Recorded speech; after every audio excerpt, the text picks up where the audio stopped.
because it is going to the northeast at 40 miles per hour. So there are the communities in the path of this rotation that has picked up.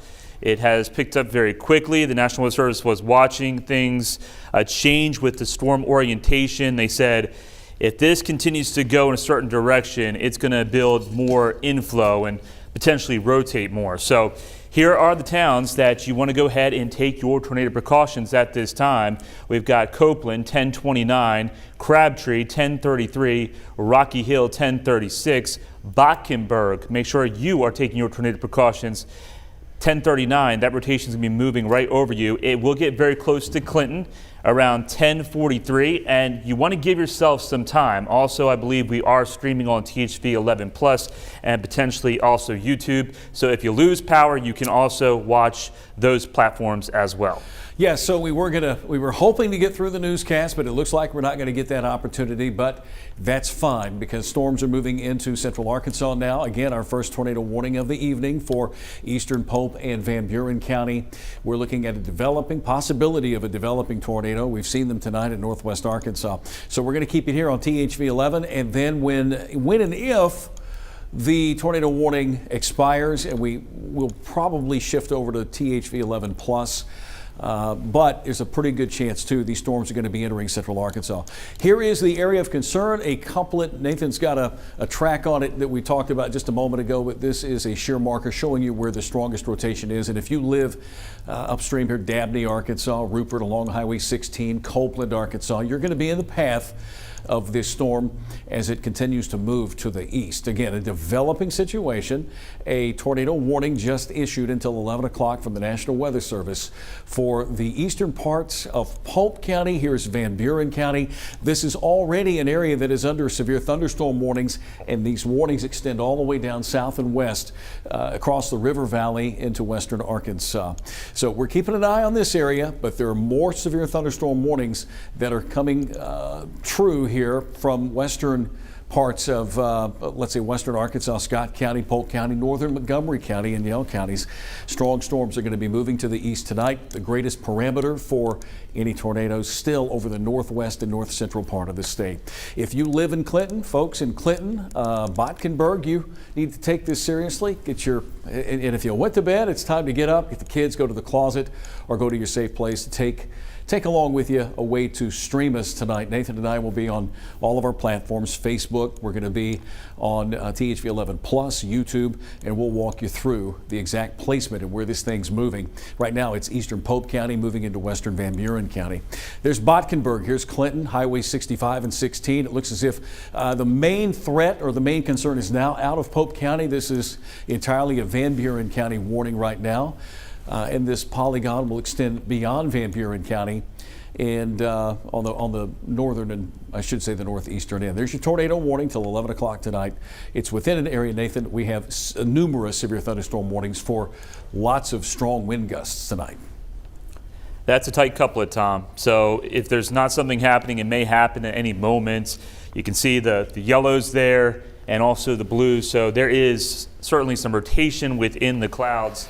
And I'm going to pause this and let's go over to Storm Track 11 because that really highlights where this rotation is located. It's known as the normalized rotation tool, but we call it just rotation pinpoint. So what we're watching is right here, this green, but most likely where the yellow is. I'm going to zoom in because those other towns will start to pop up. So we got Scotland, very close there, and it's going to be that area that we're watching out for that has that potential of producing a tornado at any moment. So let me span it out here. If you live in western parts of Van Buren County, here's Clinton. That rotation is going to be very close to Clinton. It may miss you, Clinton, but certainly if you are in Clinton, Botkenberg, Denard, anywhere within this tornado warning polygon or box, you want to go ahead and take your tornado precautions. Lowest level, sturdy structure, into your hallway, into your closet, and go ahead and grab some pillows. If you can get the mattress, that's also a good idea. This is a Doppler radar indicated tornado warning. I looked at the CC, our debris detector. I did not see anything show up on that, so that's some good news. But we just have a cell that is showing a lot of suspicious activity when it comes to rotation, Tom. Yeah, and along with that, this is Storm Track 11, and this is the area that we're talking about. Winds may be blowing out here, but we've also got a little area of spin on the front end of that severe line as it moves through western Van Buren County. I wanted to mention too, Van Buren County, Searcy County also under the tornado warning in Stone County, but right now most of it is in Van Buren County. So let's think about what we need to do in the future since it is nighttime. It's 10:18. The warning is in effect until 11 o'clock. If you hear the tornado sirens going off where you live, then you need to take appropriate measures, take appropriate action, go to your safe place. Keep in mind it's the centermost part of your home, lowest level of your home. Get away from windows just in case. Not saying it's on the ground, like Nathan mentioned. It's a radar indicated tornado warning, but considering what's happened tonight in northwest Arkansas close to Fayetteville, we're pretty confident there was a tornado there tonight. Then these storms may produce them without much notice. So get to your safe place. Scotland, Arkansas, Clinton, there's the name of the county, Van Buren County, and I would even say up at Old Lexington here, Storm Track 11. Let's go back to Max 1 because we can really see this better. Looks as if it's over or near the town of Dabney right now. Here's Highway 16 snaking through Van Buren County. So we're in western Van Buren County, or there's Pope, and here's western Van Buren. So the area of concern that we're talking about is over the western and northwestern part of the county. And in the path is going to be Rupert, Arkansas, Copeland, Crabtree. It looks as if that area now moving over Dabney, Arkansas. There's Botkenberg, Shirley on down the line. You are within the polygon, and if you are within that polygon, then you're in the path of this storm.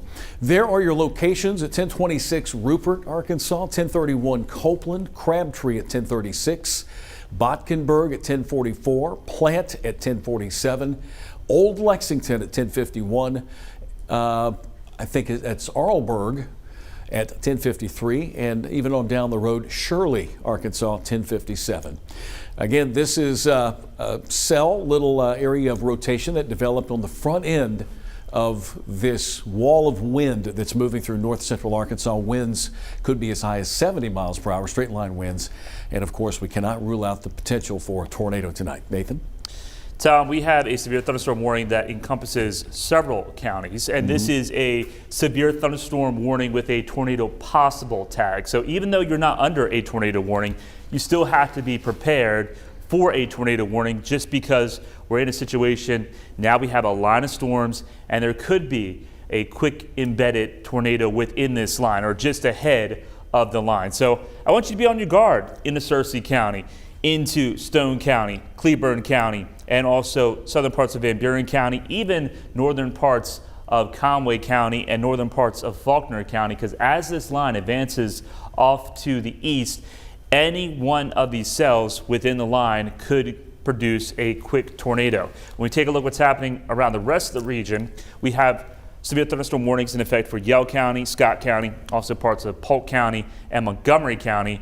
And Tom, we look at the radar, nothing's happening here necessarily in Pulaski County or Saline County, but it's only a matter of time, and hopefully this line starts to weaken somewhat as it approaches central Arkansas, because right now it is certainly looking ugly.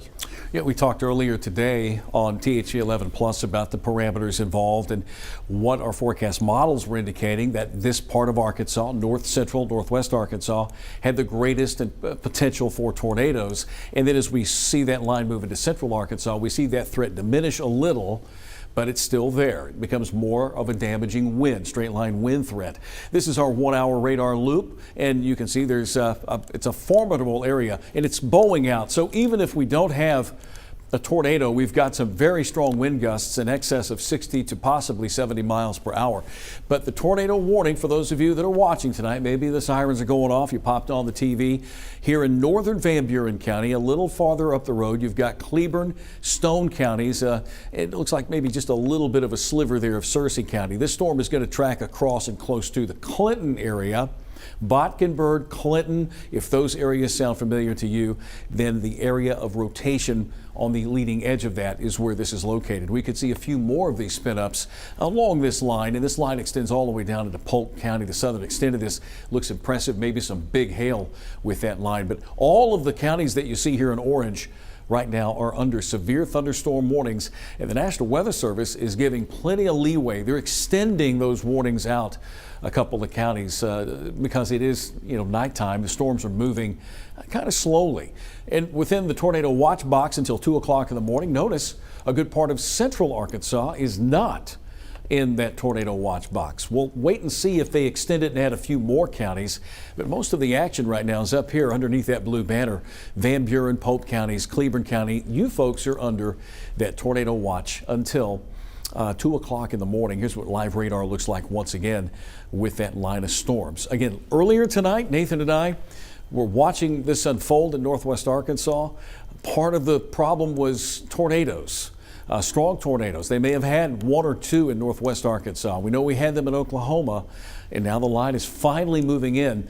And it's going to be an unfortunate situation because, Nathan, this is happening at night, and folks maybe have already gone to bed. But if you haven't gone to bed yet and you're getting ready to, go out for the night, make sure you have a way to receive those severe weather warnings. Tom, they're going to issue another tornado warning, apparently. They said there's another one coming for northern parts of Pope County. So we will see when that happens. Yell, Montgomery, Polk, and Scott. Yep, so we have a new tornado warning for that area. And let's go over to Storm Track 11 now, because this definitely looks like a gust front.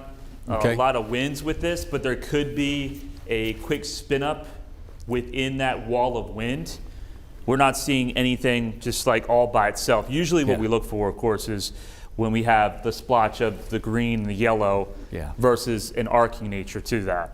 Yeah, it's really a line of wind here. There could be these eddies that develop within that line. So that's what's prompting this warning tonight. This line is getting close to Scotland, and it's extending a little farther to the north. So yeah, could be that. Could be a wall of wind, as we've been calling it, with these little spin-ups within it. So there's one warning. We go now to southwest and west central Arkansas with a new warning that was issued just a few moments ago. And this does include Polk County. I'm going to switch over to the Fort Smith radar, I believe. All right. Yeah, that shows it better. Montgomery, Yell, Scott, and Polk County. They've warned this for to the west, or to the east, east of Mena, somewhere in this area right here where those reds and blues come together. They're coupling, and that's where we're finding some rotation. There's Mena, Polk County. This is the eastern side of Polk County, and it's going to move over northern Montgomery County into Yell County. You got a little bit of Scott County here. So we're seeing things a little more settled tonight here at 10:25. Now we're beginning to see an uptick in rotation along and within this line. There could be some wind energy aloft that's interacting with this. There you go. That's a better look on our NROT tool of where this possible tornado is located. This warning is in effect until 11:15 tonight. It's 10:25 now, so we've got a good 45 minutes, and the line itself is moving off to the east-northeast. We can go back over to Max 1 now, please. And this is looking at the velocity, but now we can zoom in a little bit more and put more communities that are in the tornado warning box. So we have Odin, Pencil Bluff, Highway 270, and then you get to Chula and also into Ally, Story, and Ouachita are all in this tornado warning box, Tom. This is, there's definitely some rotation there. Right in here. Let's go rewind this back a little bit to see how this has evolved over the past 15 minutes or so. Okay. Just to see when they decided to actually place that tornado warning. So yeah, it did pick up. And it's still there. It's not strong, but it is there. It is here. Yeah, it's right about there. There's your polygon. This is going to cross over Highway 270 on up the road a little bit. So yeah, there's the latest tornado warning. Now we've had 2 here in the THV11 viewing area that include Polk and Montgomery counties as well as Yell counties. And the one we're not going to forget about, Cleburne, Van Buren, and Stone counties under that other tornado warning, with possibility of some development ahead of that line or along that line as it moves through north central Arkansas. So we have this, and that's going to be moving into a little deeper into the THV11 viewing area. And then we have this warning box in Van Buren County. I think our area of concern is strictly right now in Van Buren County, but upstream it's going to move over into Stone County eventually, and Cleburne County on down the line. So if you're joining us tonight, Van Buren County, thank you very much. Get the kids, get to your safe place. This area of rotation is close to Copeland, Arkansas along Highway 16. Looks like it's just now crossing over Rupert, Arkansas. Rupert, Arkansas sounds familiar to you. It's going to get awfully close to Crowell Mountain and Crabtree. The rotation. Now you're going to have some strong wind gusts with this system or this line as it moves across Van Buren County tonight. And then eventually upstream there's Botkenberg, so you're going to be impacted. This warning is all the way through 11 o'clock tonight. The other warning is through 11:15, and there's a different viewpoint of it. Nathan, that looks a little bit more impressive. 69-mile-per-hour winds. Even if there's not rotation, that's some strong wind gusts. And that's at about 4,700 feet above the ground, Tom. So is that making its way down to the surface? We can't say yes or no. And then also, when you get that high, tornadoes can happen just below that level. So that's why the National Weather Service is just playing it safe, even though it's not a real strong sign of rotation. You have some hills, so it doesn't take much for a tornado to touch those ridge tops around that part of Van Buren County, because we're starting to get into the Ozarks, and also the mountains can add more rotation to a storm. So certainly you want to be in your safe place. We've said it already several times. Copeland, Crowell Mountain, there's the newest scan, and it looks like it's ticked up even a little bit more, Tom. So that's more concerning. But Botkenberg, please be in your safe place, because this rotation is headed right over you, and it may be producing a tornado at any moment. And we do have that potential tonight that it could be a strong tornado. We do have enough ingredients that may not necessarily be one of these brief, weak spin-up tornadoes, but it could stick on the ground for a long period of time. So certainly take this situation seriously. Don't write it off. And Botkenberg, again, you need to be in your safe place, and then it's going to continue to move towards Plant and also into Old Lexington once you get into Stone County. Clinton, you are just enough to the south. You're right on the border of that tornado warning box, but that rotation is just to the north of you by, let's just query here and see how many miles it is from Clinton. So it's about 7, so it'll be passing to the north 5 miles from downtown Clinton, Tom. Yeah, that's good to know. And again, this is just one warning that we have. And if we can real quick, let's go to Max 2. I've got both of these warnings so that we can see them all, where they're located. And if you're in the path, you'll know exactly what you need to do. Get your family safe and hit your safe spot. Again, 2 tornado warnings. We just talked about this one in Van Buren County. It also includes a little bit of Cleburne and Stone. And the other warning to the south that was issued not long ago, that is over in Scott, Polk, Yell, and northern Montgomery County for the potential of a developing tornado here. Now, what you can't see very well because the orange colors kind of blend in with the reflectivity colors, but we've got severe thunderstorm warning boxes all up and down this area.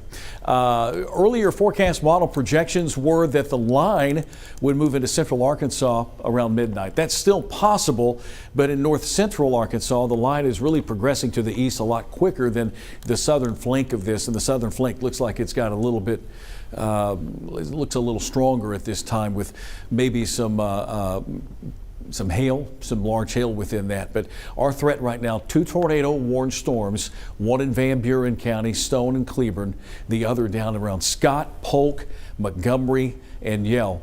Till 11 o'clock here, until 11:15, that warning that is in effect for the southern tornado warning. And go back to Max 1 and show you the polygon now of our current warning situation. And you know, Nathan, it's you've got up the little bar that helps identify the type of tornado warning. Radar indicated tornado warning. This is the one in northern Van Buren County, Botkenberg along Highway 16, 65, up to Rushing, Arkansas. That is in Stone County. Shirley, you're kind of in the path of this. When I say kind of, this is located, at least the area of concern is located a little bit to the north and west of Clinton. Botkenberg is in the path of it, but it may shift around a little bit. It may go more easterly than northeasterly. And there it is. We talk about our couplets, Nathan. We talk about these colors, the blues and the reds coming together. It's a couplet, winds going toward and winds blowing away from radar. That's what helps us identify where the rotation within these storms are located. It looks like it's getting a little more concerning, Tom. We're seeing a more uptick in what's going on with those yellows. That's picking up with more and more speed. So that's probably, you think about how this works out, that's the inflow going into the storm. So that's the updraft really starting to certainly increase within this storm cell. And as it gets closer and closer to Botkenberg, I think the chance that this may try to drop a tornado at any moment, if this trend continues, is going up. So once again, Botkenberg, Highway 65, Highway 110, those areas. We'll even go in a little bit closer, Tom, and we'll try to pick out some roads. There's Crowd Mountain, but we can certainly go in real close to see some of these roads. And if these roads look familiar to you, then you certainly need to get to your tornado safe place right now. That's Rocky Hill Road. We've got Fairfax Road. Looks like Sylvan Lane and Plant Church Road, I believe. And we continue to go up. There's Old Lexington. So this is going to make its way from Van Buren County into Stone County, and it may ride right along the border of Van Buren County, Stone County, and Cleburne County. So if you are right along the border of those three counties, please go ahead and take your tornado precautions, especially if you are in this warning box. That's Rushing, that's Shirley, Highway 110, Highway 9. Those are the areas as this rotation is still exhibiting pretty good strength as it makes its way over Botkenberg. Let's go over to Storm Track 11. Let's take a look just to make sure it's not picking up any debris. I'm going to switch it over here. We'll get back to the one into Montgomery County in just one second. But here's our pinpoint tool, and that definitely looks like a wall of wind type situation, Tom, when we have just that arcing nature of a long line and we're not seeing an individual pinpoint of rotation. So it could be within the gust front. It could be within this wall of wind that we could see a little eddy or a little spin up happening. When we take a look at the CC, I'm not seeing anything that's screaming out to me that this is a tornado at this time picking up debris. We would certainly see a dropout in this coloration here, going from the pinks more to the yellows, the greens, and blues. If it was a tornado on the ground, it'd be picking up leaves, branches, and other materials that would cause this data set to go from the reds more to the greens and blues.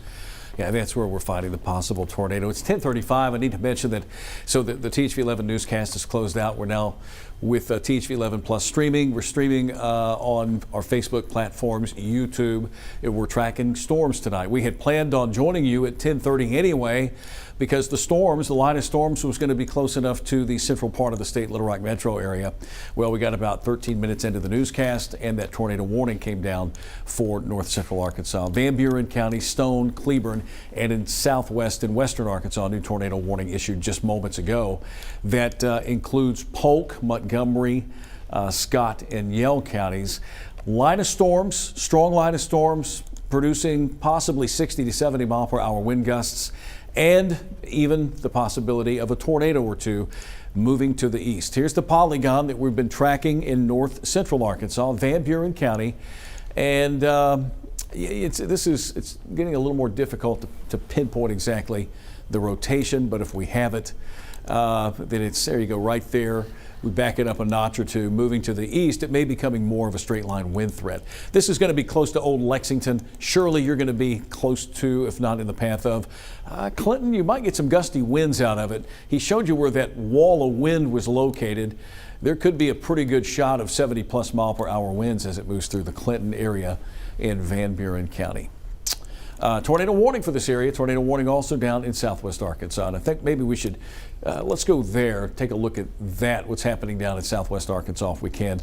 From Storm Track 11 to Max 1 we go, if we can. Raj or Perry, whoever's up there with us today. Tornado warning in effect. Nathan's trying to find the exact area of concern, the rotation. And if you live along Highway 270, this is, you got Yell County, you've got Montgomery County in this area. It looks like the cell may have moved out of the Polk County area right now. Yes, it's out of Polk County. It's in northern parts of Montgomery County. It does not include the city of Mount Ida.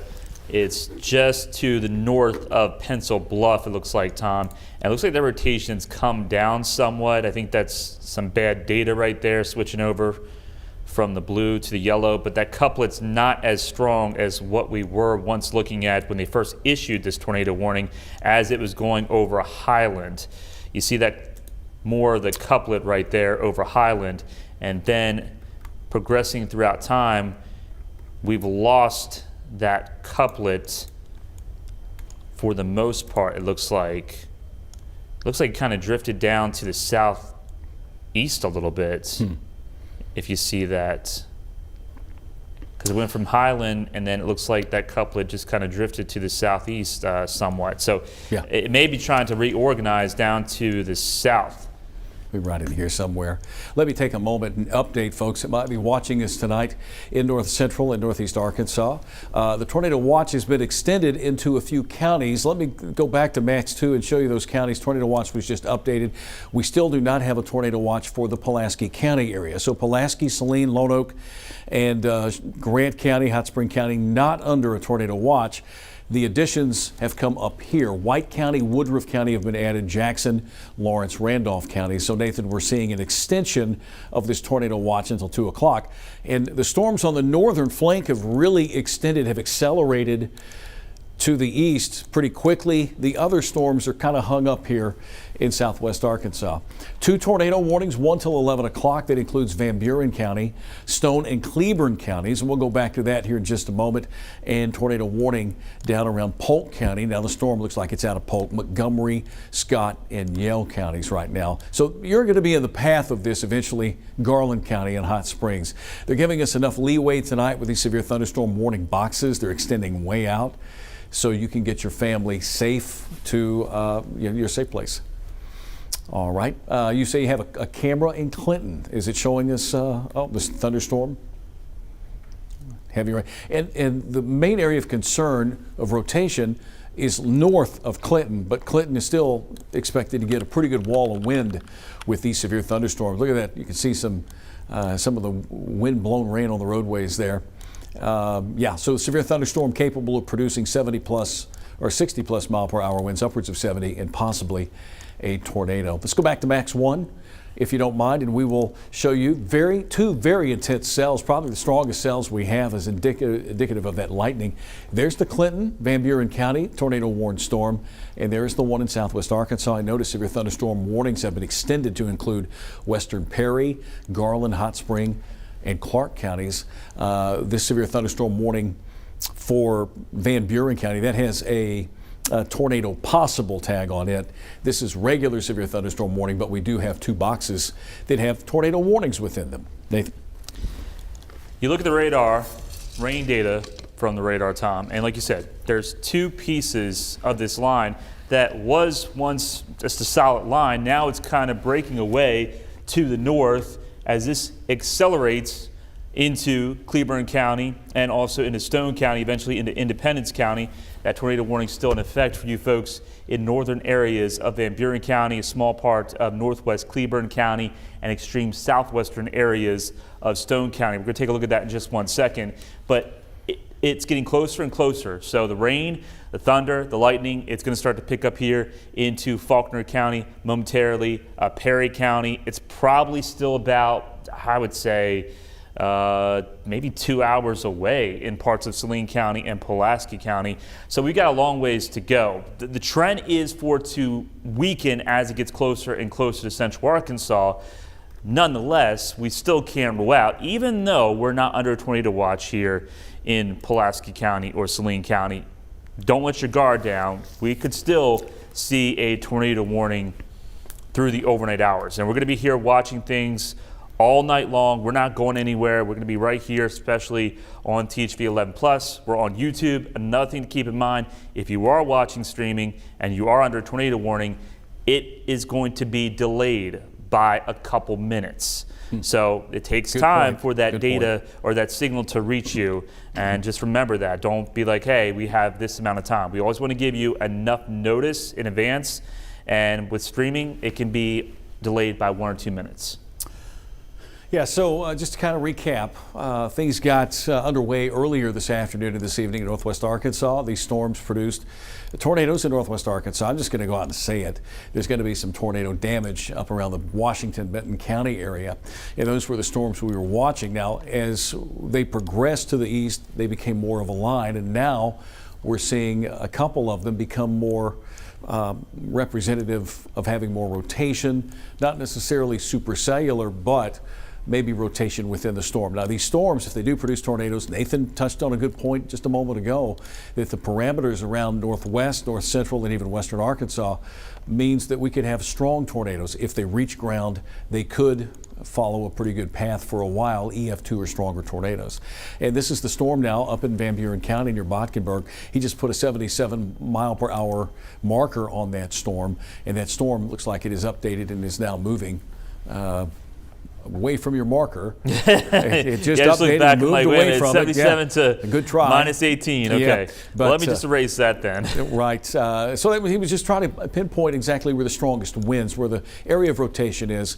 Here in northern Van Buren County, there is Shirley, Arkansas, where Highway 110, Highway 16, even Highway 9. Here's Rushing, Arkansas. We're still seeing a pretty good area of spin just to the north of where 65 and 16, north of Clinton, but Shirley is going to be in the path of that. And there's folks up there that around Greer's Ferry Lake. You've got Fairfield Bay in this area. Here's Shirley right here. And then on down the line into Cleburne County, Brewer, Arkansas. Doesn't appear Greer's Ferry is in that polygon, but there is an area there. And folks, some retirees in this area enjoying the lake life, you need to be on your guard with this storm moving to the east. It could contain a tornado, and that is our main area of concern right here. Northern Van Buren County, tornado warning until 11 o'clock, and the 15 minutes on this one, and the one to the south and west. Nathan, did they take the warning off of that one? They did cancel that. They did cancel that. They just canceled that. I'm okay with that. Nathan is okay with that. We have our wishes and hopes too, that if it's a line of wind moving through, we check in with you at 10:30. We'll tell you where the wind is located, how high it's going to be. But when you start incorporating tornado warnings, it's never good. Also some hail. Looks like we've got a little hail falling, and could be quarter-sized hail or even larger. And some hail within that thunderstorm moving through Van Buren County tonight. Severe thunderstorm warning. Look at the box. It covers up northern Conway, Van Buren. You've got Cleburne County also within the severe thunderstorm warning. Stone County. You've got Newton County. There's Leslie, Arkansas. Searcy County, not Newton. Searcy County. Leslie, Marshall are in Searcy County. And then the severe thunderstorm warning down to the south. One other thing, forecast models, Nathan, we were looking at the high-res model tonight. Looked like it was going to break things apart, and then a second line was going to come through. We'll wait and see if that happens, but it was a little bit behind what we're currently seeing. The storms are moving through north central Arkansas, I think a little faster than our forecast models provided in terms of the information that we saw earlier today. Yeah, it's behind probably about 2 hours from what we were looking at earlier, Tom. I have the rotation detector on here, and it's not picking up anything, but this is not as good as Storm Track 11 when it comes to really pinpointing rotation. But if it shows up on this tool, then you better believe that you want to take it seriously, because when rotation shows up on this graphic system, then that means it's much more significant.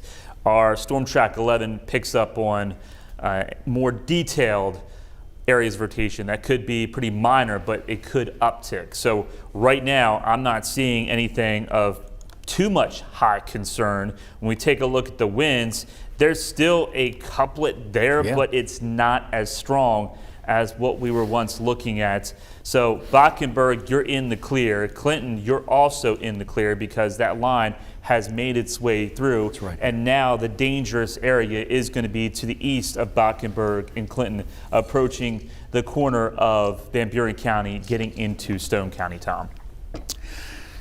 So this is the only tornado warned storm in effect until 11 o'clock, 13 minutes from now. We'll see if the National Weather Service extends it. If it continues to hold this rotation, then it more than likely will. If you live in Cleburne County, northern Cleburne County, if you live in southern Stone County, then you're in the path of this storm. Let's think ahead. Let's go ahead and, maybe you were awakened by the warnings going off. Let's find our safe place. Go to the lowest level of your home. Put as many walls between you and the outside as you can. Grab the kids, put something over their head. We can't remind you enough. And make sure you have your shoes with you as well, just in case something touches ground and you have to scramble around. Got some important papers in your safe place. I think I can speak for all of us. It's been a very long and very active severe weather season. We hope this is it once we get this mess out of the way tonight and early tomorrow morning. I'm ready to transition to summer. I'm sure you're ready as well. Memorial Day holiday weekend's coming up this coming weekend, and I'm ready for it.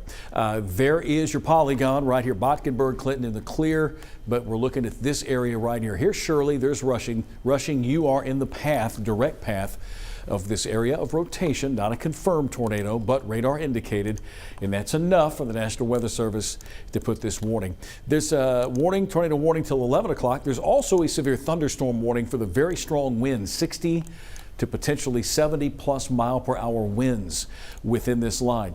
We were going to pop on here at 10:30 on THV11 and invite you to join us, and we were going to track these storms as they move into central Arkansas. Going to take a couple of hours to do so, and we may still do that. If a new tornado warning is not issued, then we will go back to Colbert and we'll pop on THV11 and you can join us there, as well as YouTube, Facebook Live. I think that's all of our platforms. Am I missing one, Nathan? YouTube, Facebook Live, THV Plus. Yeah, those platforms. I think you got it covered. I got them all. All right, good. Okay. Fantastic. There you go. There's your warning. There's your polygon. You're looking at the winds blowing toward and away from radar, and I'm not really seeing that unless I'm missing something. It doesn't. Has it shifted to the south? Looks like another area here near Fairfield Bay? They are watching a secondary area of rotation. They're saying south of Clinton.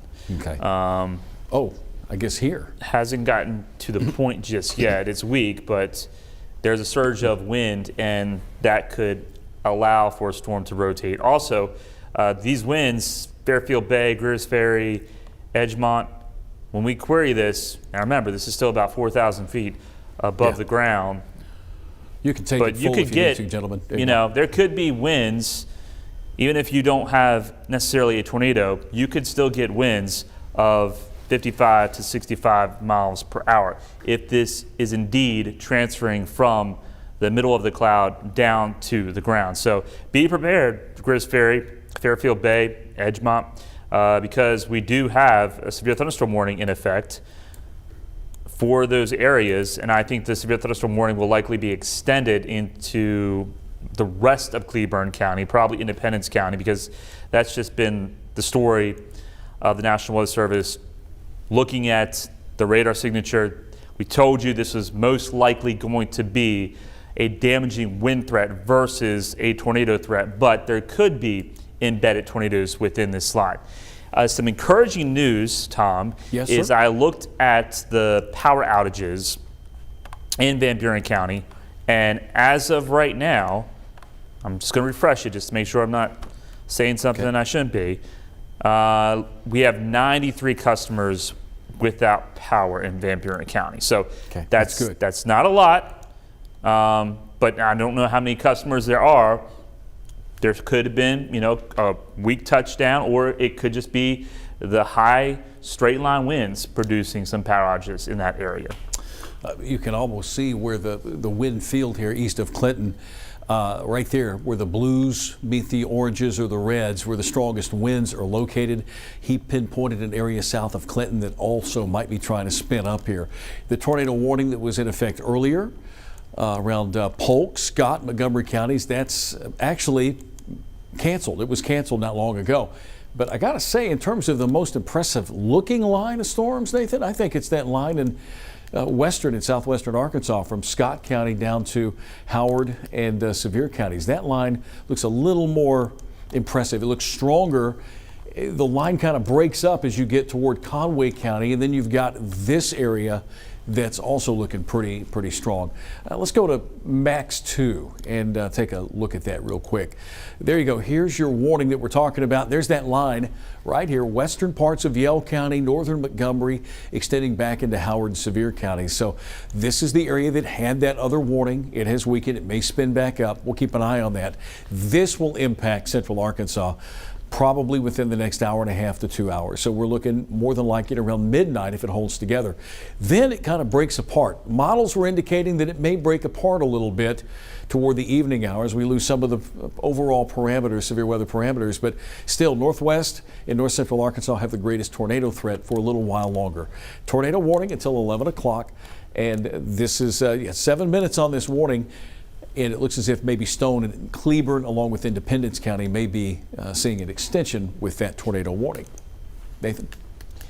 On Max 1, I got the cloud heights pulled up, and this basically shows where the strongest cells are located because, of course, the higher the clouds are, the stronger updraft and the more potent the actual storm is. So we do have it associated with that tornado warning in Van Buren County, also into Stone County, and then the cloud tops are also pretty tall once you get into Scott County and parts of Yell County, and then they're even larger out here into Texas. So this line is still packing a punch as it makes its way from the west to the east, and we do have a new severe thunderstorm warning. Like I just told you, that it was going to include a large part of Cleburne County, Independence County, and southern areas of Stone County. And this is one of those severe thunderstorm warnings with a tornado possible tag. That means there could be a tornado warning with little to no notice. So just be prepared to take your tornado precautions for the rest of Cleburne County and also getting into Independence County. When we take a look at the winds within this cell that did have that tornado warning earlier, I'm not seeing anything really noteworthy to say, okay, there's going to be a new tornado warning, but certainly some winds are there. There's a wall of wind, and it's got probably 50 to 60 mile per hour winds at least approaching Greers Ferry Lake and going towards Drasco and Tumbling Shoals. They were looking at some rotation south, I think, east of Clinton, but anything along this line could certainly try to spin up something quick with little to no notice. That's a situation that we're in for the overnight hours. We're not in a situation where we have these gigantic supercells that will produce a tornado for a long period of time. Yeah. So with that, the chance of a long-lived tornado, long-track tornado is pretty low, and also the chance of maybe a strong tornado is also going down significantly, but a tornado is a tornado. They canceled that tornado warning, by the way. Okay. They're going to put a tornado tag, like he just said. That just came down a minute ago. National Weather Service is going to allow this tornado warning to expire without extending it, but they're going to put the tag on it just in case. Let's go over to Max 2 real quick, if you don't mind, gentlemen. We'll keep it here on THV11 until 11 o'clock, wait for the possibility of a new warning, and then we'll transition back to THV11 Plus. You can join us on Plus. We'll track the storms as they get closer to central Arkansas. I did want to mention that for folks that live in Conway County, Faulkner County, Perry County, Pope, over to Yell County, this part of central Arkansas, some general thunderstorm activity that has fallen apart a little bit, but Conway in Faulkner County, Mayflower, you folks, Valonia, you're going to be experiencing some strong thunderstorm activity in just a few minutes, probably within the next 20 to 30 minutes, whereas the stronger line of storms now from western Yell through Montgomery, Polk County. That line is moving to the east. Severe thunderstorm warnings all the way in advance to Perry, Garland County, not quite into Saline County for damaging straight line winds. Our forecast models did indicate this may begin to fall apart a little bit as it moves through the state. Let's hope it does. We hope that everybody can go to bed and sleep nice tonight without having to be awakened by these nasty storms. But I did want to point out that we do have some strong thunderstorms in central Arkansas, but the warnings still exist well to our north. And there is the extension of the warning into Buren County. That tornado polygon is going to disappear here in the next 3 minutes. And at 11 o'clock, if we don't get another tornado warning, that we will do is we'll go to THV11's. Let's send you back to Stephen Colbert. Let's go back to Max 1, a little broader perspective of what's happening around the state. There's the extension of that line. Severe thunderstorm warning for this blob here till 11 o'clock and even 11:30. Nathan, that's a strong looking line. That's an impressive line near Mount Ida, moving through the Mount Ida area, producing some pretty strong wind gusts, 60 plus miles per hour. We also had a tornado warning that was along that has been allowed to expire. Not seeing any rotation in that line, and that's certainly some good news. As this line approaches central Arkansas, Tom, we're hoping that it will continue to weaken as it gets into a less favorable environment here in central Arkansas. The low-level jet is in West Arkansas. That's what these storms are really feeding off of right now. That low-level jet is not expected to move past Little Rock. So the farther east and southeast that you are, the less chance you'll have severe weather out there through the course of the overnight. Nonetheless, we are still going to be here watching it all night long, keeping you informed just in case there is a tornado warning that does pop up. Yeah. That's going to be a potential. That's why we have that tornado watch in effect until 2 a.m., Tom. So it's going to be another late night here in the THV11 Weather Department, and there's the latest on the watch. Yeah, well, the counties in northwest Arkansas have been allowed to they've been removed, and I would imagine we'll see a few more of these counties in the River Valley, western Arkansas, that'll also be removed. But a few counties in eastern and northeastern Arkansas have been added. White County, Woodruff, Jackson, Independence, Lawrence, and Randolph counties were added to the tornado watch until 2 o'clock in the morning. It is currently 10:59. Saline, Pulaski, Lono counties are going to be added into the tornado watch with the resurgence of that southern line.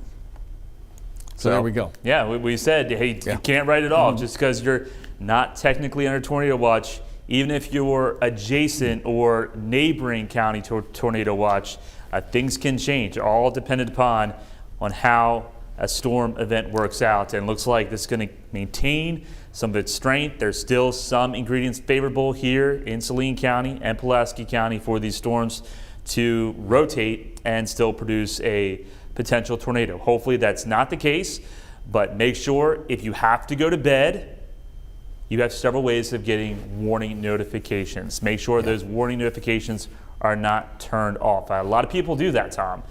You know, they don't want to hear necessarily about flash flood warnings or severe thunderstorm warnings, so they just put it on silent. Tonight's not the night to do that, ladies and gentlemen. Okay.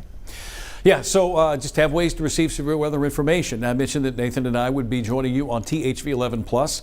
Since we don't have a tornado warning in effect, we've given it a few minutes, but that doesn't mean that we won't have one, and if we do, we'll pop back on our main programming. Join us on THV11+. It'll take us a minute to get over there. We're going to take a pause here, go back to Stephen Colbert. See you on Plus in just a few minutes.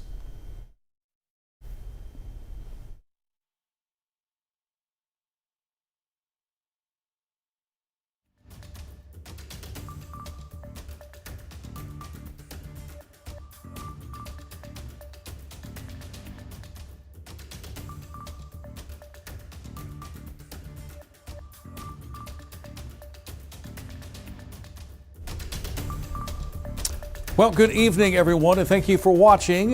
Nathan Scott, Tom Brannon, you're watching THV11+ tonight, continuing coverage of the storms moving through the state. It's been an active weather day already. We've had tornadoes in northwest Arkansas. We've had a couple of warnings tonight, tornado warnings. Main threat, I think, going forward is going to be some strong wind gusts, but the National Weather Service says we're going to add a few more counties in central Arkansas to that tornado watch. And if we can go to Max 2, they haven't been added just yet. They're drawing it up. I will tell you on Max 2 that it does include the We're getting that here in just a second, but I can tell you Pulaski County has been added. Prairie, Lone Oak, Pulaski, Saline counties are added to the tornado watch that's going to go through 2 o'clock in the morning. If you're watching and you are living in one of these counties, especially here at Lawrence County, Randolph County, Independence, Jackson, White, you've got some active weather close to you, so you're under the tornado watch, as well as southwest Arkansas. We've got a very strong line that is moving to the east, and there might even be a few more of these counties in southwest Arkansas that are added. And with THV 11+, Nathan and I can be a little more casual with our demeanor and welcome you along. Nathan, welcome back, Nathan. You know, we had our fingers crossed. We thought we could get through the 10 o'clock news. In fact, we got through about 13 minutes of it. And then that warning popped up, tornado warning, which is now expired. And that's why we're on Plus tonight. Well, Tom, we have an outflow boundary that's moving through. You can see this thin line right here of blue. So that's the thunderstorm air, the cooler thunderstorm air, or the downdraft that's pushing that cooler air through Perryville. I'm sure the winds picked up in Perryville, and now it's approaching you folks in Conway. So with this, that tells us this is starting to weaken. It's starting to gust out. Now that outflow boundary could trigger new activity ahead of it because it acts like a miniature cold front. So we'll have to watch out for new activity to maybe fire up into Pulaski County, eastern parts of Faulkner County, and over towards White County. But we are more concerned about the southern flank of this system as I pan over. And you can see these are much more vibrant colors happening into Yell County, Montgomery County, down through Pike County, and this is all moving to the east. It's a severe thunderstorm warning. It's probably a wall of wind that's moving through. There could be some pockets of maybe 60, 65 mile per hour winds. We'll have to see what happens with this line as it gets closer and closer to the metro, but I think our chance of a severe thunderstorm warning, at least here in the metro, is indeed going up as we get into the next 2 hours or so. Yeah, and the Weather Service just put out a statement about that severe thunderstorm, or the tornado warning storm that they allowed to expire over Greers Ferry Lake right now. That region, it's beginning to perk back up again. There's some rotation there, so they may reissue a warning for that. And if they do, we'll have to go back to THV 11. But we like to do Plus because we can hang out with you up and walk you through everything that's going on. So they're keeping a close eye on that storm moving through Cleburne County right now for the potential of more rotation. So there's Greers Ferry, Heber Springs. I guess somewhere in this area is the concern. Yeah, I mean that's that wall of wind that we tracked out of Van Buren County. It may be cycling up once again tonight. So wouldn't be surprised if we get a warning on it. There is already a severe thunderstorm warning, but they may go with a tornado warning. There's the lake. This is northwest of the lake, and there you go. I think they just did it. Nope, no, you backed up. That's what I'm saying. Yeah, sorry. Man, tell you what, Nathan and I have talked about it has been such an active spring, and we are so ready to put all of the severe weather to rest. I know that it's hard for folks out there as well because you can't get any rest. There's a lot of storm fatigue, and a lot of kids are afraid of storms. A lot of adults have a healthy respect for severe weather. So fingers crossed we get through with this mess, and maybe we'll get a chance to settle down, and we'll just have to deal with some thunderstorm activity instead of weather outbreaks. So that's that red polygon right there that prompted the first warning. We're here in Cleburne County, and this is the area we're keeping a close eye on. Nathan, pretty good looking outflow boundary down in central Arkansas. Wind's going to pick up with that. Let's go back over to Max 1 now. And this continues to be a damaging wind threat. It's in 2 segments. So you got the one northern segment moving through north central Arkansas. The colors are not as vibrant. We're not seeing the reds and oranges, but there could still be rotation within that system, as we mentioned, moving through Cleburne County. And then you have this, and I'm going to place on the lightning here because it's going to be loud. I mean, you got a whole bunch of lightning happening. Lots of cloud-to-ground lightning strikes. Yell County, Montgomery County. This is all moving towards Garland County, Perry County, and eventually into Pulaski and Saline County. there's still a pretty good core of lightning with that system into pretty much the tri-point of Buren County, Cleburne County, and Stone County, Tom. So that tells us that this still has a very powerful updraft. And when you look at the cloud tops there, that's a cloud top getting up to probably over 50,000 feet if I query that. Gotcha. So that tells you 52,000 feet. So that storm is still a very ugly storm moving through Stone County, and it's actually even more impressive than what we're seeing down into Montgomery County and Yell County in terms of the cloud heights. Yeah, if we can, while we can for just a moment, go back over to Max too. I'm just looking at the nature of this this line moving through here from close to Cleburne County, Van Buren County, arcing into Conway and Faulkner counties, and then it gets strong or stronger, I think, from let's say Yell County to Montgomery County and Howard counties. I would say that the most impressive part to me would be this line segment. This is what's going to move into the Little Rock metro area. The line is moving to the east with a bit of a northeast jog, and you can see who's under the severe thunderstorm warnings tonight, including Northern Pike and Clark, Garland County, Perry, Montgomery, Yell counties under severe thunderstorm warnings until 11:30. It's 11:08. We still have a ways to go. This line is moving to the east. The northern extent of this line is moving a little bit quicker. You can see it kind of curving here through northern Faulkner County. Here's Cleburne County. And again, the National Weather Service keeping a close eye on that front edge there, that thunderstorm, that severe thunderstorm moving through and north of Heber Springs. Going to get over to Independence County. You're under a warning. White County. Looks like there might be a little part of White County that's also under the warning tonight. The severe weather threat tonight, as we saw earlier, the northwest and west central part of the state had the greatest threat of severe weather tonight. What I want to do is kind of walk you through what we have currently in terms of our watches and warnings. And there you go. Now, go back to Max 2, I'm sorry. Max 2 will show you that here are the counties that have just been added for the tornado watch till 2 o'clock. It does include Saline, Pulaski, Lone Oak, and Prairie counties now. The line, though, is not far from Garland, Pike County, Montgomery County. That line is what's going to drift into central Arkansas. Again, we have that threat. We've got the flooding threat tonight, possibly some flash flooding. We've had flash flood warnings from very heavy rainfall in western Arkansas currently.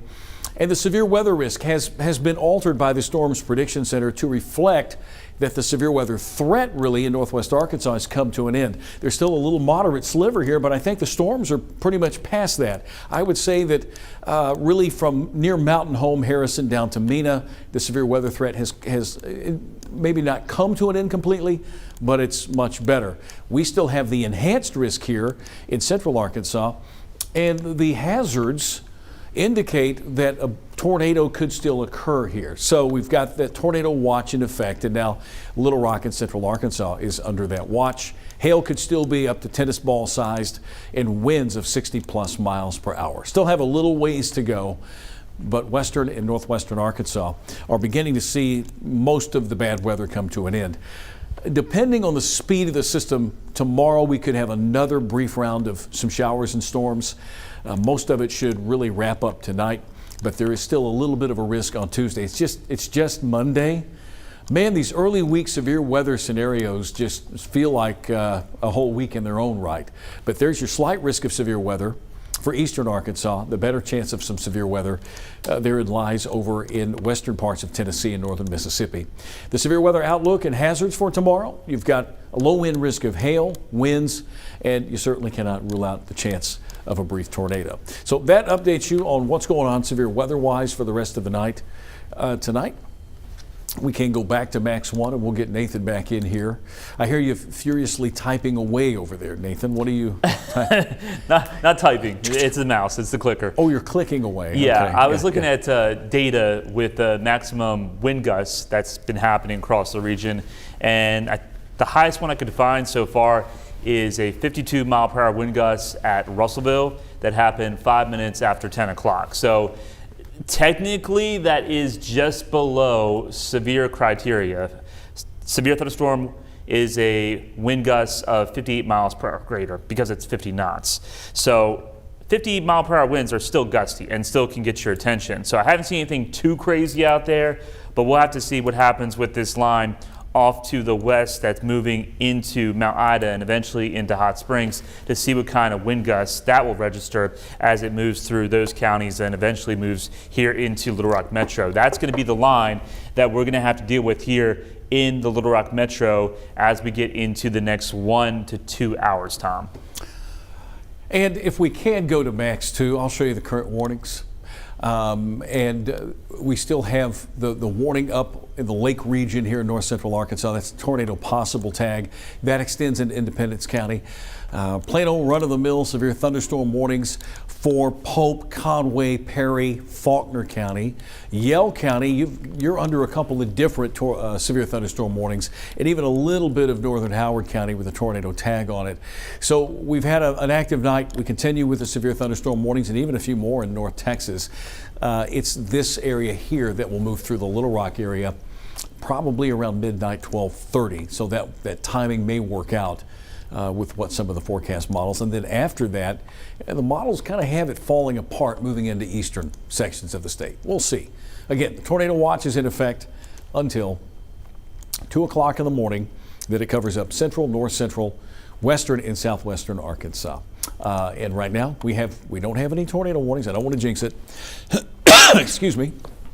I'll take a little sip of water, Nathan, if you wouldn't mind.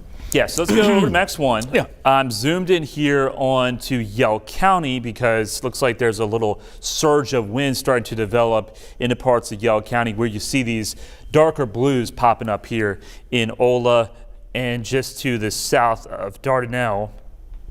So when we take a look at the query of the winds with that, we're getting close to 60-mile-per-hour winds. Now this is still about, I think, 3,000 feet, 4,000 feet above the surface because we're using Little Rock radar. We'll see if we're seeing the same thing when we switch over to the Fort Smith and see if those winds are still there. So yeah, they're still there. So it looks like a surge of wind is starting to develop into Yell County, and that'll move into southern areas of Pope County and also eventually into Perry County and potentially Conway County and also into Faulkner County, including the city of Conway.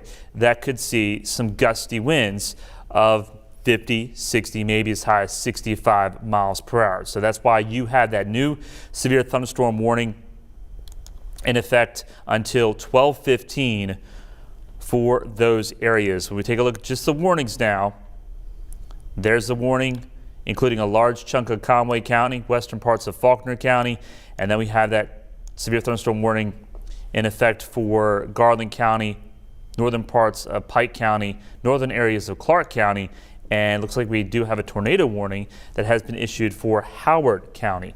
Now, Howard County is technically not in our viewing area, but since that will be moving into Pike County and Montgomery County, I'm going to take a quick gander at the Shreveport radar. Pretty good wind notation on it. And yeah, you've got certainly some increasing winds between Umpire and Derricks on Highway 278. So if that holds together, then the Little Rock National Weather Service will do a new tornado warning that will include New Hope, Pine Mountain, Langley, Cossatot Mountains, Lodi, probably into Hopper, the Albert Pike Recreational Area, Norman, Highway 240, Highway 27, and maybe just to the south of Mount Ida. So we'll have to watch out what's happening with that situation. Let me take a look at the rain data with that as well. So there's nothing that really stands out. There's a little appendage right there. Let me look at some other data here to see if we can get a good look at what's happening because we're in between radars. So this is the Fort Smith look at it. And it's got a cluster of lightning, so that tells us that the updraft is picking up and that there is something there that is moving right over Highway 278 at this time, and that is along the border of Howard County and getting out of Sevier County. So we'll have to keep a close eye on that, Tom. All right, so yeah, I was just popping over to see if the Weather Service, I could look at Shreveport real quick and see if they have anything about it. So that tornado warning that is in effect for that little box of Howard County right now, that was issued at 11:12, and they're going to expire it, or it's going to be allowed to expire 11:30 because it does move into the central or to the Little Rock viewing area. Possible tornado moving northeast at 50 near Umpire, Arkansas. Radar indicated rotation with this storm. So not confirmed, but a radar indicated tornado. Let's hope it stays radar indicated and that it kind of falls apart. I wanted to spend a little time with our friends down here in Garland County, over in Yell County, Perry County, because I'm sure it's fairly loud where you are. In fact, I'm going to turn the lightning back on. The thunderstorms with some very intense lightning. This is the strongest line here. And then on the southern flank of it, of course, the tornado warned storm. It looks like it is going to move into Pike and Montgomery County. So again, if we get a tornado warning for this, then we'll want to pause for a second and go back to THV11, hoping that it weakens, but this line is the strongest line now that we have in the state. Severe thunderstorm warnings are still in effect to the north of us. So good morning, or good evening, I should say, to those of you that are watching THV11+ in Perry County, Yell County, Garland County, Montgomery. You're under a severe thunderstorm warning. The main concern is some strong wind gusts of 60+. There could even be a little bit of hail within this line, quarter-sized hail or larger. In fact, I'm just going to check and see if we have any hail within this line. And very little in the way of hail, but you can certainly see that we've got a big area that is under a severe thunderstorm warning that extends up into central Arkansas. Eventually, we're going to see Saline, Perry, Pulaski, the rest of Garland added into this. This is getting ready, closing in on moving into Pike County, so we will certainly keep an eye on an extension of this warning from the National Weather Service. I haven't seen anything yet. Nathan, have you seen anything on that extension? Have they said anything? Nothing yet. Nothing yet? Well, they just did. I'm sorry. I'm still looking. Shreveport, you still It's Shreveport. Turn the page to Little Rock. Well, they just said, no, they didn't. Okay. All right. I got to get on down the road here a little bit farther on down. They've added a couple of things. There we go. Thank you again for joining us. THV11+ tonight. Nathan Scott, Tom Brannon, tracking the severe weather tonight in Arkansas. Earlier tonight, Northwest Arkansas hit hard. There was some debris. There was some debris that we saw and detected on radar. Pretty sure a confirmed tornado there. Tornadoes occurring in Oklahoma tonight. And now in Arkansas tonight, we have a line of severe thunderstorms. It's a little more potent on the southern extent than it is on the northern extent, but all up and down the line into central and north central Arkansas, severe thunderstorm warnings remain in effect for the potential of 60+ mile-per-hour wind gusts and some very large hail that could occur. But right now, it appears to be more of a wind threat and a tornado threat here on the southern flank of this line, moving closer to Pike County, Montgomery County, getting ready to move out of Polk County. And then once you get on the backside of this line, there's some activity here, but the severe weather risk really lessens quite a bit. It really subsides, something we are looking forward to. Just got to get this line. This line seems like it's crawling along. It's not moving very quickly to the east. It's just kind of crawling along, Nathan. I'm continuing to look at the rotation into Howard County, Tom, and looking from the Fort Smith radar, there's certainly something there. I would guess they're probably going to have to extend it into Pike County. So I would just be ready to go Pike County, get those pillows ready to go, grab that mattress if you possibly can, and get ready to take those tornado precautions, because this is an area of rotation. It's not really significant on Max 1, but it's going to be moving into northern parts of Pike County. So let's just go over some of the communities that would be in the path of this new tornado warning. New Hope, it's knocking at your doorstep on Max 1. If we can get that up, please. Max 1, please. There you go. Yeah, so you can see the rotation there, Tom. It's not very strong, but it is there. And in a situation, what we've been seeing, it's just best to take the safest route and just be prepared, New Hope, because you don't have much time. If they do extend the tornado warning, you probably have 5 minutes or less to actually take action. And I'm keeping an eye on this. While you talk, I'm keeping an eye on the Weather Service to see if they actually issue a new tornado warning. We have not seen it yet. Just a real quick word to our digital folks and also to Perry and Roger in the booth with a tornado warning. If it does come out, then we will transition back to THV11 for a little while. Just wanted to let you know about that. Okay, back to you, Nathan. Okay, let's look at Storm Track 11 too. Let me take a look at the rotation with this. And this is again from the Fort Smith radar. So we had some blue. What you want to pay attention to is that blue area right there where my cursor is. So that was just in between umpire derricks. And then we had a little smidgen of green. So that tells us the rotation started to pick up, and now it started to weaken somewhat. Now, does that weakening trend continue? But there you see New Hope. You know, you're not technically under the tornado warning, but again, you do not have much time if they decide to extend this. So just be prepared. New Hope, Langley, Daisy, Hopper, Cattle Gap, Glenwood, Norman, those areas would be next in line for this future tornado warning if they do, in fact, choose to go and extend that tornado warning. We're in between two different Weather Service offices. Shreveport is covering Howard County, Pike County, Montgomery County, Clark County, and areas to the northeast are covered under the jurisdiction of North Little Rock. Yeah, I think it's getting ready to come down. Weather Service is typing something out, so we'll see what they say. We can watch them work. It's one of the perks of being able to, you know, track severe storms. We get to see what they're saying, and Jimmy at the Weather Service is who is typing out something. We'll see if it's a new warning for this cell. It's like those three dots that you see on your text no, it's message. like, You're waiting, like, okay, everybody. Are they writing to us or what? Strong thunderstorms will impact Perry. Nope. Okay. They didn't go with it.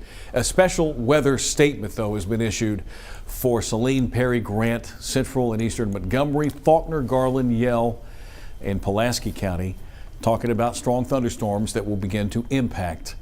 And he's also talking about that outflow boundary, Nathan, that you pointed out. But still no extension of that tornado warning if they in fact do, to capture the 50-mile-per-hour winds that are possible. Okay. There you are. There's that warning in Howard County, Shreveport responsibility, Pike County, and there's this line that could provide us with some 50-plus mile-per-hour wind gusts getting closer to central Arkansas. There's Garland County, Jesseville area, Saline County, there's Perrin, and there's the I had to switch it over to Little Rock radar. And that line is just crawling along. It's not moving very quickly to the east. Looks like another little outflow boundary dropping south, leading edge, I guess, of those thunderstorms that may be falling apart. But all of the polygons are indicative of who's under a severe thunderstorm warning. And there you go. There's that line is moving to the east, but it is showing some signs of moving a little more to the northeast. And that's what has prompted the mention from the National Weather Service. And there's that little boundary right here. There's that outflow boundary moving through western Pulaski County. It may interact and cause more storms to develop, but you'll get the cool gush of wind if you're out and about. Yeah, it looks like, you know, that's winds of 30 to 40 miles per hour approaching Maumelle, and that's about 500 feet above the ground. So the winds will be picking up into northern areas of Pulaski County, and as that outflow boundary continues to move from the northwest down to the southeast. But yeah, that Faulkner County, my daughter goes to school in Conway. She goes to Hendricks, and they just, the school is a little behind in their issuance of the severe thunderstorm warning, but they just issued, or they just put forth the warning that was issued here for Faulkner County. Here's Pulaski County, Little Rock. We're not under the warning yet. They are under the warning just out to the west of us. Saline County is not under the warning yet. And still, what's sticking out until 11:30, that little sliver of Howard County. And Nathan, it looks as if it's now beginning to push into southern Pike County. But still, no word yet on whether or not they're going to extend this tornado warning from Shreveport into the central part of the state. Watching THV11's, you're also joining Nathan and I, Facebook Live and YouTube tonight. At least I think we're on Facebook Live. I'll have to let our digital team tell me if we just decided to do YouTube. I think we are. Think we are? Oh, hang on. We're on Storm Track 11.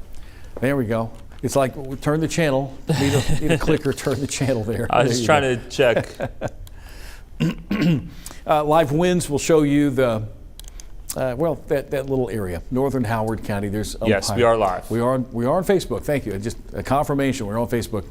Hello, Facebook folks. Thank you for watching us tonight, as well as on YouTube. There's your warning. This gets into the western edge of Hot Springs, Lake Hamilton area. There's Bismarck and Hot Spring County. I know that Rowley's got to take a trip down to Hot Springs, and I don't know, is Rowley still in there? He headed it good. I talked to his wife Jen earlier tonight, and she said, Nathan, that he needed to get out of here as soon as possible, not to send him home in these thunderstorms tonight. So I think he's got a good chance of getting home in Hot Springs without being impacted by those thunderstorms. If he left early, here it is 11:27. If he left right after the news, well, we didn't have news after 10:15, so hopefully he makes it safely. There's that eastern edge of that severe thunderstorm warning. The tornado warning expires in 3 minutes for Howard County, a little part of Sevier County, and the rest of us, it's severe thunderstorm warnings until 11:30 tonight. Main concern is straight line wind gusts. There's what reflectivity looks like. Okay, severe thunderstorm warning remains in effect. They're continuing a warning for Cleburne, White, Independence, and Stowe. So those warnings continue on to the north, or the northern part of that.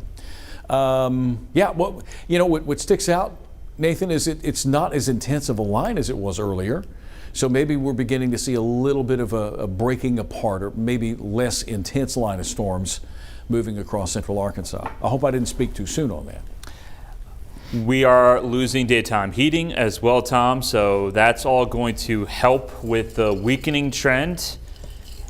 And you look at the lightning, there's a lot less lightning in the northern part of the system versus the southern part. I'm going to freeze this here. We still have that cluster of lightning, though, that's happening over Stone County and with this cell. So that's still a strong cell as it moves its way into Independence County. We could just take a look at the lightning all by itself just to give you an idea. So there's that cluster of lightning right through that part of Stone County. And the lightning field goes all the way back. Like, it's still quite a bit of lightning all the way back even to Washington County. But certainly all this lightning is headed into Little Rock Metro, into White County, and even some lightning strikes happening pretty close to Arkadelphia at this time, and then the lightning goes all the way back into Texas. So you see what's happening. Everything is pretty much just to the north and west of Little Rock, but it continues to advance down to the south and southeast, slowly but surely. When we take a look at the rain data, or what we call the reflectivity here, we still have those severe thunderstorm warnings in effect right along the leading edge of this line. That's where the worst weather is going to be located. So once this line moves through, things will start to quiet down somewhat. You'll still have lightning, you'll still have thunder, but the threat of severe weather is over for Johnson County. It's over for Newton County, Searcy County, Carroll, Boone, Baxter, Marion, because you are all to the west of this line. We still need to stay weather aware, and we still need to be prepared for the potential of some severe weather. The main threats out there through the rest of the overnight will be pockets of high winds, 60, maybe as high as 70 miles per hour. This system is not what we saw Sunday morning, Tom. That system was going 60, 70 miles per hour, racing its way across the state. But parts of the system could still produce some very gusty winds that could bring down some trees, that could bring down some tree branches and cause power outages. We're also watching out for the chance there could be embedded tornadoes. Now, for the most part, they should be EF0, EF1 type tornadoes. I think we're losing the potential of the strong tornado situation, which is obviously good news at any point throughout the day, but especially during the nighttime hours.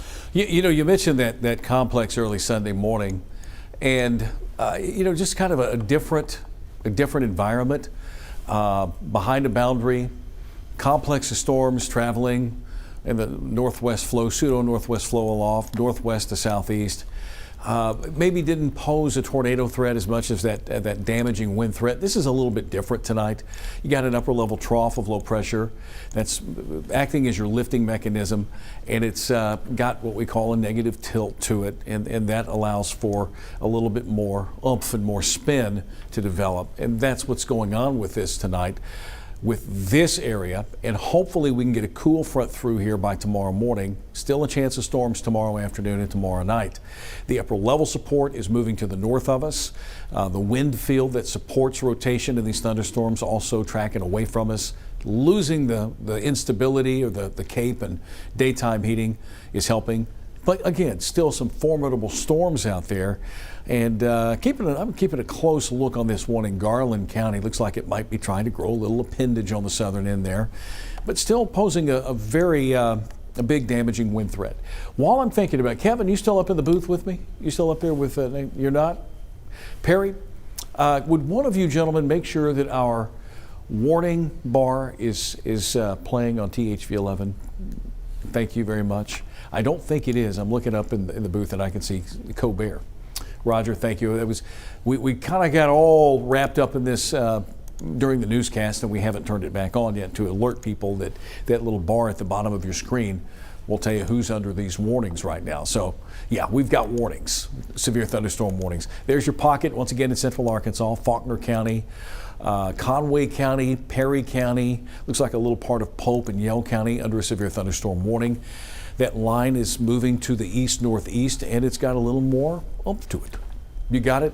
Nathan, never mind. Nathan did it. Thank you, Nathan. Nathan, multi-talented Nathan Scott.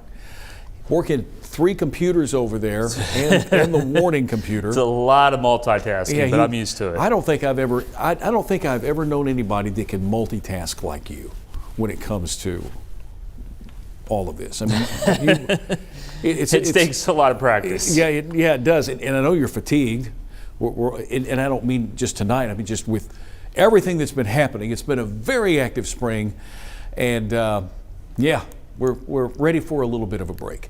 There's the line once again, strongest line from the southern extent of it through Yell County, Garland County, Montgomery County, northern Howard County. They did not reissue that warning, that tornado warning, but there's a pretty good cluster of lightning strengthening possibly, and more storms out in southeast Oklahoma and Texas. Let's hope they don't become anything. Severe weather threat lessening to the west. We still have a threat of severe weather to the east. And if you look closely, there's a boundary right here, a little outflow boundary that's out and away. Those thunderstorms are weakening. They're collapsing, sending out that cool gush of wind, 30, 40 mile per hour wind gusts out in advance of that line. And then you've got the line behind it that might be a little bit stronger there, and it could produce some wind gusts in excess of 40 to 50 miles per hour. So that's what we have. That's the latest on the severe weather situation tonight. Severe thunderstorm warning also in effect for a little part of White County, Cleburne, and Independence counties with that cluster of storms. Nathan, I am going to take a little, just a brief little break to the little boys' room. My business, and I'll be right back. I'm going to turn it over to him. You guys can turn your my mic off. Nobody wants to hear that.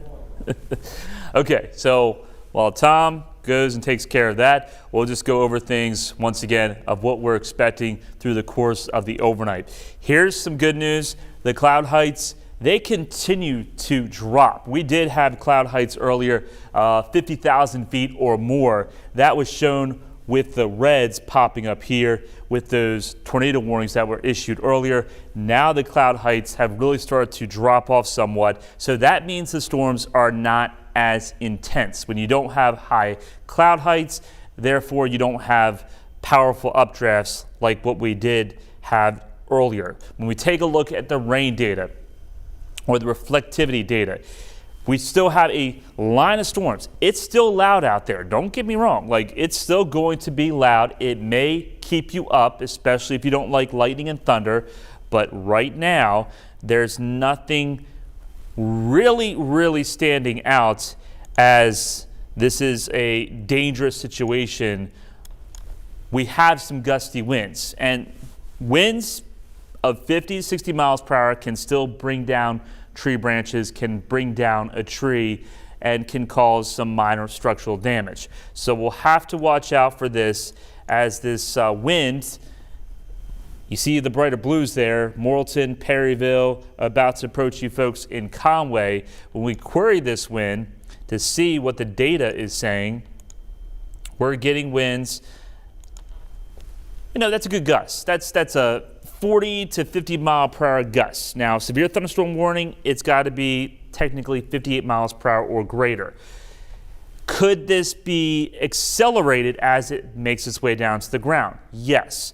So just because you're seeing 36, 44, don't take that as exact truth, because the radar beam is, of course, higher the farther that you are away from the actual radar site, which is here in North Little Rock. So we're getting about 2,000 feet above the surface when we get into that part of Conway County.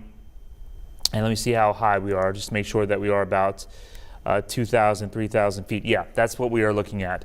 So you're still going to get some gusty winds with that line of storms rolling through Conway County, Perry County. And we still have that severe thunderstorm warning also in effect for western areas of Independence County, pretty close to Batesville. And that's also showing some higher winds, especially just to the south of Salado, Highway 87, Highway 167. This is even higher above the surface, but those yellows are showing over 80 mile per hour winds that may be transferred down to the ground. So that's why that severe thunderstorm warning is most likely still in effect. Hopefully it's not that high, but certainly you're going to have some gusty winds, and this is going to be approaching you folks in Diaz and also Newport. And this entire line is going to continue to push its way off to the east. So when we work our way from north to south along this line, I'm just going to go ahead and put on the lightning here too. We got that cluster of lightning approaching you folks in Batesville. It's just pretty much heavy rain with some gusty winds. Salado, Drasco, Cleburne County, not much going on, but that outflow boundary is slicing its way through Crosby, western areas of White County. That could have some winds, 30, maybe as high as 40 miles per hour with that gust front moving through, and that's about to move into Little Rock. You can see this line here, and I actually pointed it out for you. Just give me 1 second here. You can see that line moving through that part of Pulaski County, and it's just right there is where the line is. So right there is where we're looking at this outflow boundary. That's where the winds will get a little more gusty. Nothing too bad, but it's going to get your attention. Like, the winds will pick up. You're probably wondering, okay, what's the deal with that? That is that cooler thunderstorm air from the storms coming into Perry County, Faulkner County, and also Conway County. Lots more lightning into Perry County, affecting you folks in Casa. It's about to see the rain pick up in Perryville. Heavy rain moving into northern areas of Saline County, about to approach western areas of Pulaski County. So we've got Lake Wyona and Highway 7 seeing some very heavy rainfall at this time with lots of lightning and thunder. Hot Springs Village, got some heavy rain knocking at your doorstep. It'll be moving into Hot Springs shortly. And then this line bends a little bit more to the southwest, little cluster of lightning with that once tornado warned storm into Howard County. That's still a potent storm. Let me just take a quick look at that with the winds, make sure we're not missing anything here. There's a little rotation still right on the border of Pike County and Montgomery County. So got to watch out for that. There's no tornado warning. There's no severe thunderstorm warning with a tornado possible, but that's got my attention a little bit. So if this holds together, it's going to be moving into southeast northeastern areas of Montgomery County and then eventually into Garland County. So Garland County, just a heads up, because that may try to increase in rotation as it moves in your direction. Hopefully that's not the case, but it's something that certainly has my eyes a little more aware of the situation, because that, it could be like a tail end Charlie type situation. Tom, welcome back, by the way. Oh, thank you so much. I feel better, by the way. It's good to take a break every so often. I know that Nathan doesn't have to deal with that. He's not 50 yet. So anyway, back to the current situation at hand here. I wanted to go over the future radar as well, because the future radar trends did show, and I'm going to step over here at this monitor, that we might see some weakening with these storms. This is projected radar by 1 o'clock in the morning. Storms may be breaking apart a bit, but what we're possibly seeing is another line developing. That's where the frontal boundary will catch up a little bit here early in the morning and could provide us with more strong thunderstorms and wind. And there you go, breezing through about 5 a.m., finally leaving about 7, 8 o'clock. And still a few showers may linger behind that boundary, but eventually some drier air will come into play during the afternoon hours on Tuesday and will help to make things feel a lot nicer. There's your Tuesday afternoon, a little bit more convection developing. We'll have to see if this happens. Our forecast models are sometimes a little out to lunch. So yeah, we'll wait and see. But the trend has been to break these storms, or this line segment of storms, up a little bit more here in the next hour or two.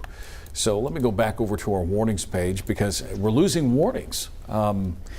The severe thunderstorm warnings are beginning to drop off tonight, and I think there's just a few left out there. Let me pull them up. It's taking the computer just a little bit. Even the computer's working a little slower tonight. And here we go. And wow, that took forever. All right, so you've got the Independence County storm that Nathan talked about. There's Stone County, Cleburne County, Northern White, still a little part of that with a warning. The warning over Faulkner County, Northern Perry, Conway, Pope, and Yell counties. And the area here in southwest and central Arkansas, not as impressive, no warnings here, but you see a few more trying to come together out in Texas. So there could be something else that we'll have to keep an eye on that develops out there. This is what radar looks like. Live radar will show that the thunderstorms are just not as impressive as they were earlier. Maybe they'll continue to weaken, but we still have enough energy for some wind and some severe thunderstorm warnings. So 60+ mile per hour winds in this area, extending back from Perry County. Now we're getting closer to the Pulaski County area here. I'm going to zoom in just a little bit here. And there we go. Central Arkansas, Perry County with the warning here. Here's Pulaski, Saline, and there's the storms that continue to ride to the northeast with a little bit of an eastward push. You've got the outflow boundary here with the thunderstorms that have collapsed, and then more storms that may develop out on the western side of this. So let me take you back out, go the other way. There we are, into Texas. I'm going to turn on the Fort Smith radar. Well, I'll tell you what, I might be able to do this. This might give us a pretty good shot of what's happening to the west of us. Yeah, more storms trying to develop out here that may move across into western and southwestern Arkansas. I would imagine the front is in this general vicinity. Severe thunderstorm warnings, tornado threat dropping off, but still with a strong wind threat on these storms tonight. THV11's, it's 11:45. If you're hanging out with us tonight, thank you so much on THV11 Plus and YouTube and Facebook Live.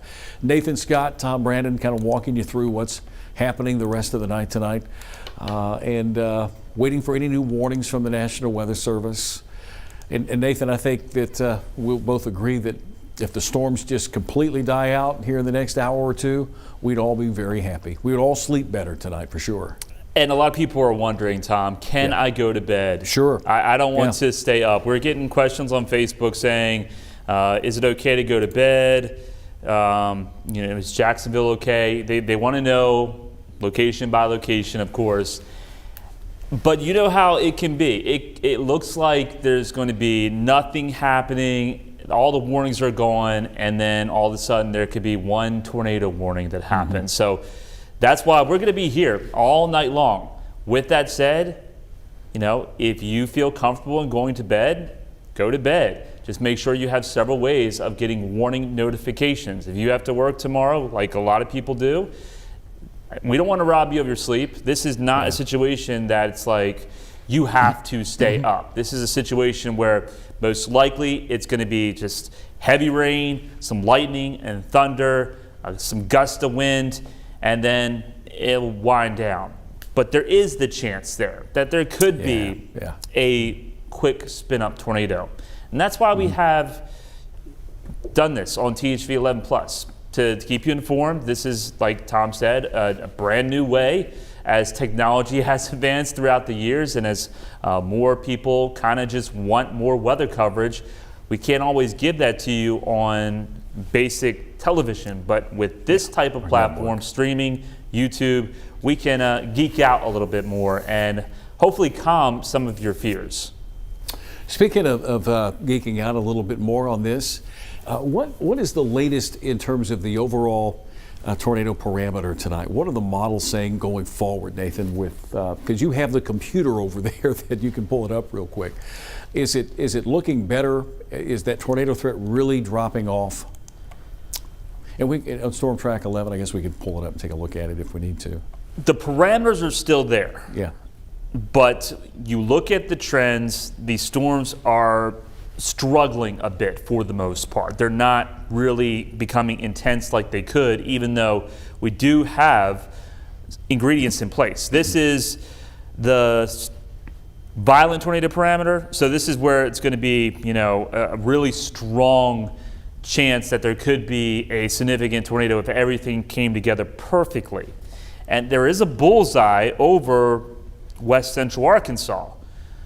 So fortunately, we don't have anything that's developing in that location at this time that can really tap into the environment that's favorable for it to go wild and produce a tornado that could be even a strong tornado. This information, you have to look at it, you have to analyze it, you have to look at other information to really break it down and try to figure out what's happening. I'm going to show you another little tidbit here, because this is what the National Weather Service uses. And when we take a look at this, we're looking at this area of 200. That basically is telling us where the environment is favorable for storms in those locations to rotate. And I'm not going to get too much in the weeds here, because you really can. And actually, I can't really break it down as advanced as this stuff is sometimes. You got to do some research before just trying to ad-lib on some of this stuff. But this is what the National Weather Service is watching. You see this dark blue line winding its way through central Arkansas and then bending down through the Red River Valley. Everything to the west of that line, Oklahoma, northwest Arkansas, the storms will not have the capability to rotate. So that's where the threat has really started to decrease significantly. One, because of rain-cooled air, but two, we're starting to lose those dynamics for the storms to rotate. It's still here in central Arkansas. So that's why we don't want to let our guard down and say, okay, everything's shutting down, we can go home, it's a done deal. You never assume anything when it comes to weather, especially here in Arkansas. Well, take a case in point. Although there wasn't as much of a tornado threat late Saturday night, early Sunday, Nathan worked over the weekend and I worked over the weekend, and sometimes surprises happen. And these little complexes of storms that travel along the northwest flow aloft, that's going to come in a little bit later in the week, that's tricky, because sometimes these little disturbances will fire up and thunderstorm complexes will travel along a boundary or in that flow northwest to southeast. And it sometimes can catch you by surprise. We're all human. We can look at everything and go, you know what, I think things have settled down enough. I'm going to go ahead. The tornado risk is over with, but then you get the thunderstorm that happens. It's that rogue thunderstorm that always makes a difference. So yes, surprises can happen, as Nathan is stating, and certainly some good news. The thing too, Nathan, is you look at what you were showing just a moment ago about it takes just a certain amount of energy or spin for tornadoes, and for some reason they're not coming together. And that's okay. Yeah. I mean, there could be something missing. You use the analogy of baking a cake, for severe weather. You got to have certain ingredients, and sometimes one or two of those ingredients may not work out for you. You may have all the ingredients perfectly right, but some reason the cake doesn't rise and it just falls flat. But I think another classic example of being a little bit surprised was really the Hot Springs tornado. I mean, there wasn't even a watch out for that, was it? I can't remember. I don't believe so. And it was on a warm front. Yeah, I was lucky enough just to be here for that. I can't even remember. I think it was a low-end marginal risk at that. I believe it was. Yeah, it was a very low risk of severe weather, and you got that rogue tornado warning storm. I was lucky enough to be here. And sometimes it's luck. You could look at everything, and sometimes you just luck out. Yeah. So like we said, we never assume anything. You don't want to be like, oh, everything's dying, write it off, and then tornado warning pops up, because that's the worst feeling for a meteorologist. Like, you're sleeping and you see a tornado warning pop up, and you don't want anything bad to happen because you weren't there. So we know we're in store for long nights, long days. This is what we do for the viewers to keep them informed. And we're not here just to see ourselves on TV whatsoever. I need help. That is for sure. And I'll say just recently, there was a little bit of a surprise with a severe thunderstorm warning that popped up. I felt like everything had settled down. Was on my way home. I kid you not, I was just down the road, severe thunderstorm warning. I turned around and came back in. It's just one of those things. We've all been there. We've all been through it. So, not ready to call it a night yet. Storms are still fairly strong out there. We have one severe thunderstorm warning box that continues in central Arkansas. And notice it's not Pulaski County. It's Perry and Faulkner and Conway, a little bit of Yell County that is under that warning. But I have seen a downward trend in intensity with that line. Yeah, it's still strong, but it's not as strong as it was about 30 to 45 minutes ago. Could be a number of things that caused it to weaken. There have been a few little cells, though, that have popped up. And they just canceled that warning. This one here? So right now, at this time, let's go over to Max 1, please. We have no warnings whatsoever in the entire state of Arkansas. Now, there's one knocking at our doorstep into McCurtain County.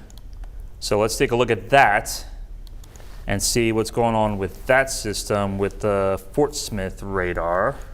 Probably is going to be the best one to choose here. And that's a cluster of storms.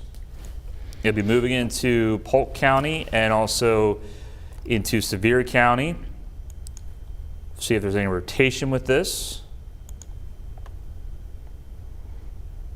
And I'm not seeing any rotation with that, and the signature does not look anything suspicious at this time other than damaging winds or some high winds with this.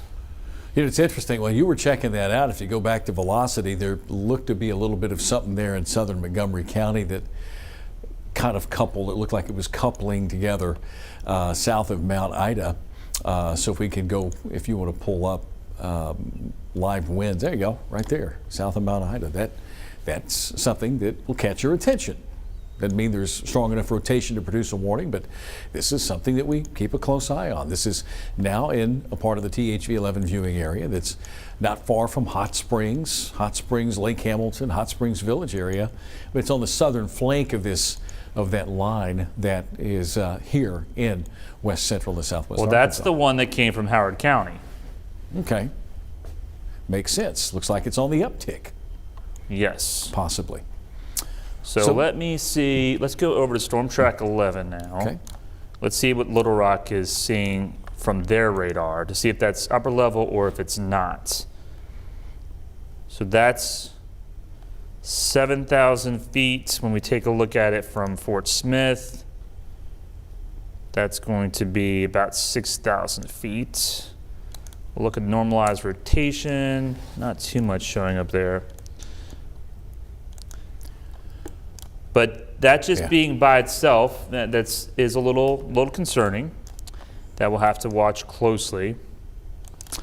And that outflow boundary and how the outflow boundary interacts with that. The Weather Service was just stating that the outflow boundary has outrun the main storms except for the last few that Nathan is showing us down south here.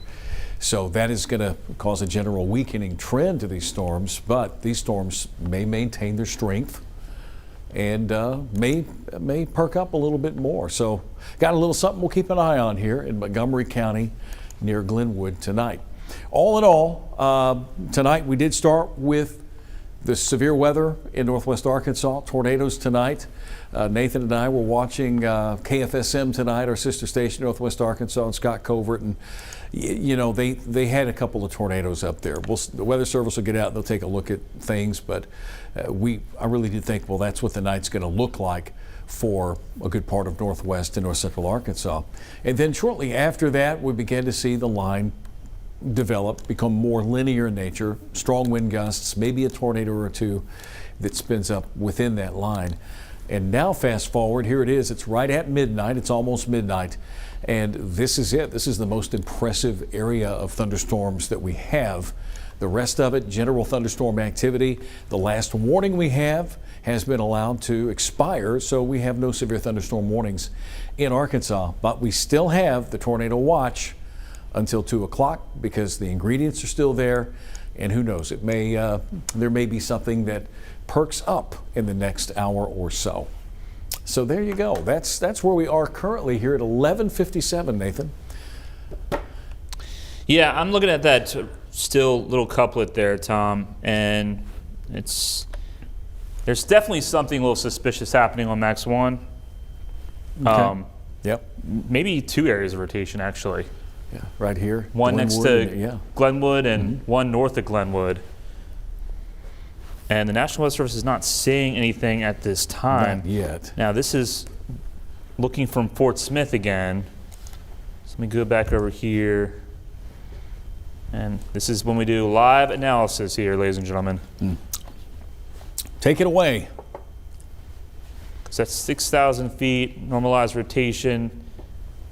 Yeah, there's two little blobs there on normalized rotation on Storm Track 11. So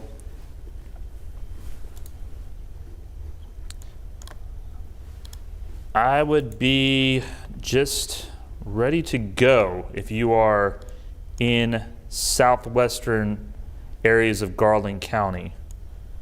Myers, Crystal Springs, Royal, Piercy, Bear, because those areas of rotation are going to be moving over you. So there's one, and then here's another one about to approach Glenwood. It's just, well, actually just to the north of Glenwood. So right along Highway 70. Just want to be prepared, ready to go, because that is a counterclockwise circulation right there, it looks like to me. And that's been developing. So when we take a look at the rain data or the reflectivity data, you got a cluster of lightning there. So nothing from the Weather Service on that just yet. Maybe they're watching it and watching the interaction between that and the leftover of that outflow boundary. But the storms are strong, not severe, no severe thunderstorm warnings. Strong storm now beginning to enter the western tip of Pulaski County. Northern Saline County, northern Garland County, might be some folks looking for some weather information tonight. Nathan Scott is with you, Tom Brannon with you tonight on THV11's. Said we'd ride out these storms as they moved into central Arkansas, but they are indeed weakening. Although we have the tornado watch tonight for now central Arkansas, Pulaski County is under the watch. There are no more warnings. That's how much these storms have dropped off. But we're keeping a close eye on that one here in Montgomery County, south of Mount Ida. There's certainly something spinning. Oh, that's you that broke that. Okay. And Nathan just sorry. I was like, oh, well, see, Nathan, they're on it. No, that's you. I just want to find out, like, see if they're watching. They're seeing what I'm seeing. Yeah. So southeast Montgomery County. That's your southeast Montgomery County. There's Glenwood, live winds, and I guess you have to look at it from Little Rock, but I guess you might also see it from the Fort Smith area. You see it more in the Fort Smith. Yeah. maybe some kind of little notch Because there. that's Fort but yeah, Smith. Yeah. I mean, yes, it may just be What does Enrot look like too from aloft or too high, but Storm Track 11? What is it? What does that look like with? Yeah. Certainly a little something there. And yeah, okay. looking at debris detector, nothing. Nothing. So there's definitely some spin in the clouds. Like if we were in daytime, you would see the clouds spinning above you. So that's the score right now. Like I said, there's no warnings, but there could be. Storms are not quite into the Little Rock area. It's 12 o'clock, maybe within 12:30, 1 o'clock, they'll be over the top of us. We have had storms tonight. And how much do the storms we have now work over the environment? So if anything else develops on the western flank tonight, later tonight, interacting with what's left, we'll just have to wait and see on that. Okay. It's near. You have your answer now. Yes, I saw it. Yeah, from Jimmy. And it's okay to share that if you want.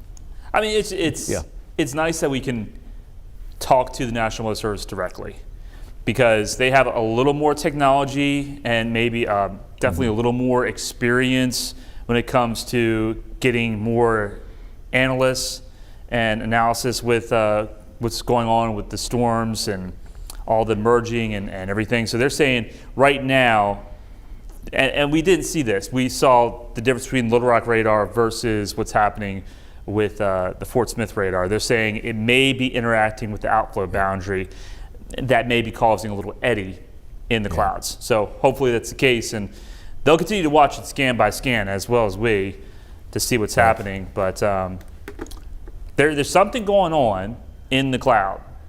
We just don't know if it's actually going to make its way down to the surface or not. Still, into southwest Garland County, I would just be prepared just in case. Let's go to Max 2 real quick. I wanted to take another look at the storms moving into central Arkansas. And you can see there's the outflow boundary right here moving through Pulaski County, and it extends over into Saline County, interacting with that line a bit. Again, there's that storm in southeastern Montgomery County, and storms are beginning to get closer to us out over the western tip of Pulaski, northern Saline. Still strong, but not nearly as strong. And Nathan, we were commenting just a few moments ago at that cluster of lightning, and now that's beginning to weaken and fall apart a bit. There are the storms in Oklahoma that are under warnings. And Perry or Roger, if you guys are still up with us, if you're still awake, if we haven't put you to sleep tonight, if we could take a look outside, we want to look westbound, Cam, and keep an eye on these storms getting closer. We'll wait here just a moment and see if we can pick up some of the lightning of those out in that West Little Rock thunderstorm. And we may not be able to see anything just yet, but the storms are beginning to get closer to Pulaski County. We said we'd ride them out with you here in central Arkansas tonight. And the good news is they are non-severe, but they're strong. They will have some wind gusts with them. 30 to 40 mile per hour wind gusts are possible. Storms now moving through Faulkner County to Saline County. And yeah, going to have some lightning and some wind, 30 to 40 mile per hour winds. While we await the lightning, let's go back to Max 2. And I do want to pinpoint a couple of little things. Max 2, there you go. A cluster of lightning, pretty intense here over the northern part of Saline and southern Perry County. So maintaining some strength here, and a few more storms now trying to come together along the I-30 corridor. And again, interacting with this area of outflow. Left over from the storms that began to collapse. You get the storms, they weaken a bit, then they begin to collapse, and you get this breeze, this outflow boundary out away from it. It's really cool in the summertime, and I really think it's neat to watch it when you're on a beach somewhere watching storms come together and the sea breeze storms that produce these outflows. These storms are weakening, or have shown some signs of weakening as they move into central Arkansas. Good, very efficient rain producers tonight. Flash flood warnings have been in effect. These storms moving slowly east-northeast may produce 2-3 inches of rainfall and might even wake you up tonight. You can find us on THV11's. We're on Facebook and YouTube tonight. And we appreciate you hanging with us. We want to try to make sure that you feel at ease And Nathan touched on it a few moments ago. When can I go to bed? I think it just depends on whether or not you have a way to receive warnings to wake you up in case you need to hit your safe place, because that's what's important too. We know that some people, hey, I grew up 3rd grade, city was hit by a tornado. I was afraid of tornadoes. Still have, believe it or not, I still have dreams about that tornado, Nathan. Nightmares, like it's chasing me. I can't explain why here at 57 years old I still have this PTSD from a storm that happened in the 3rd grade. But it's a commonality. Kids are afraid of severe weather, and some adults are afraid of it as well. And I don't know if you were ever in that scenario or not, where you were impacted directly by a tornado. I know that you have tracked storms in your professional career. So that happened to you?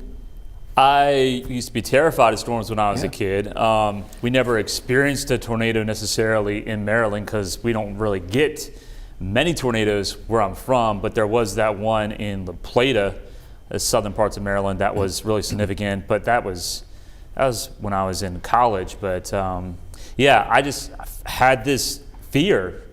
And even though a tornado warning was 5 counties away, I would be like pretty much under the bed and in the closet or somewhere to avoid it as much as possible. So yeah, I never experienced one. I've been, of course, close with the one at Little Rock. That was back March 31st, 2023.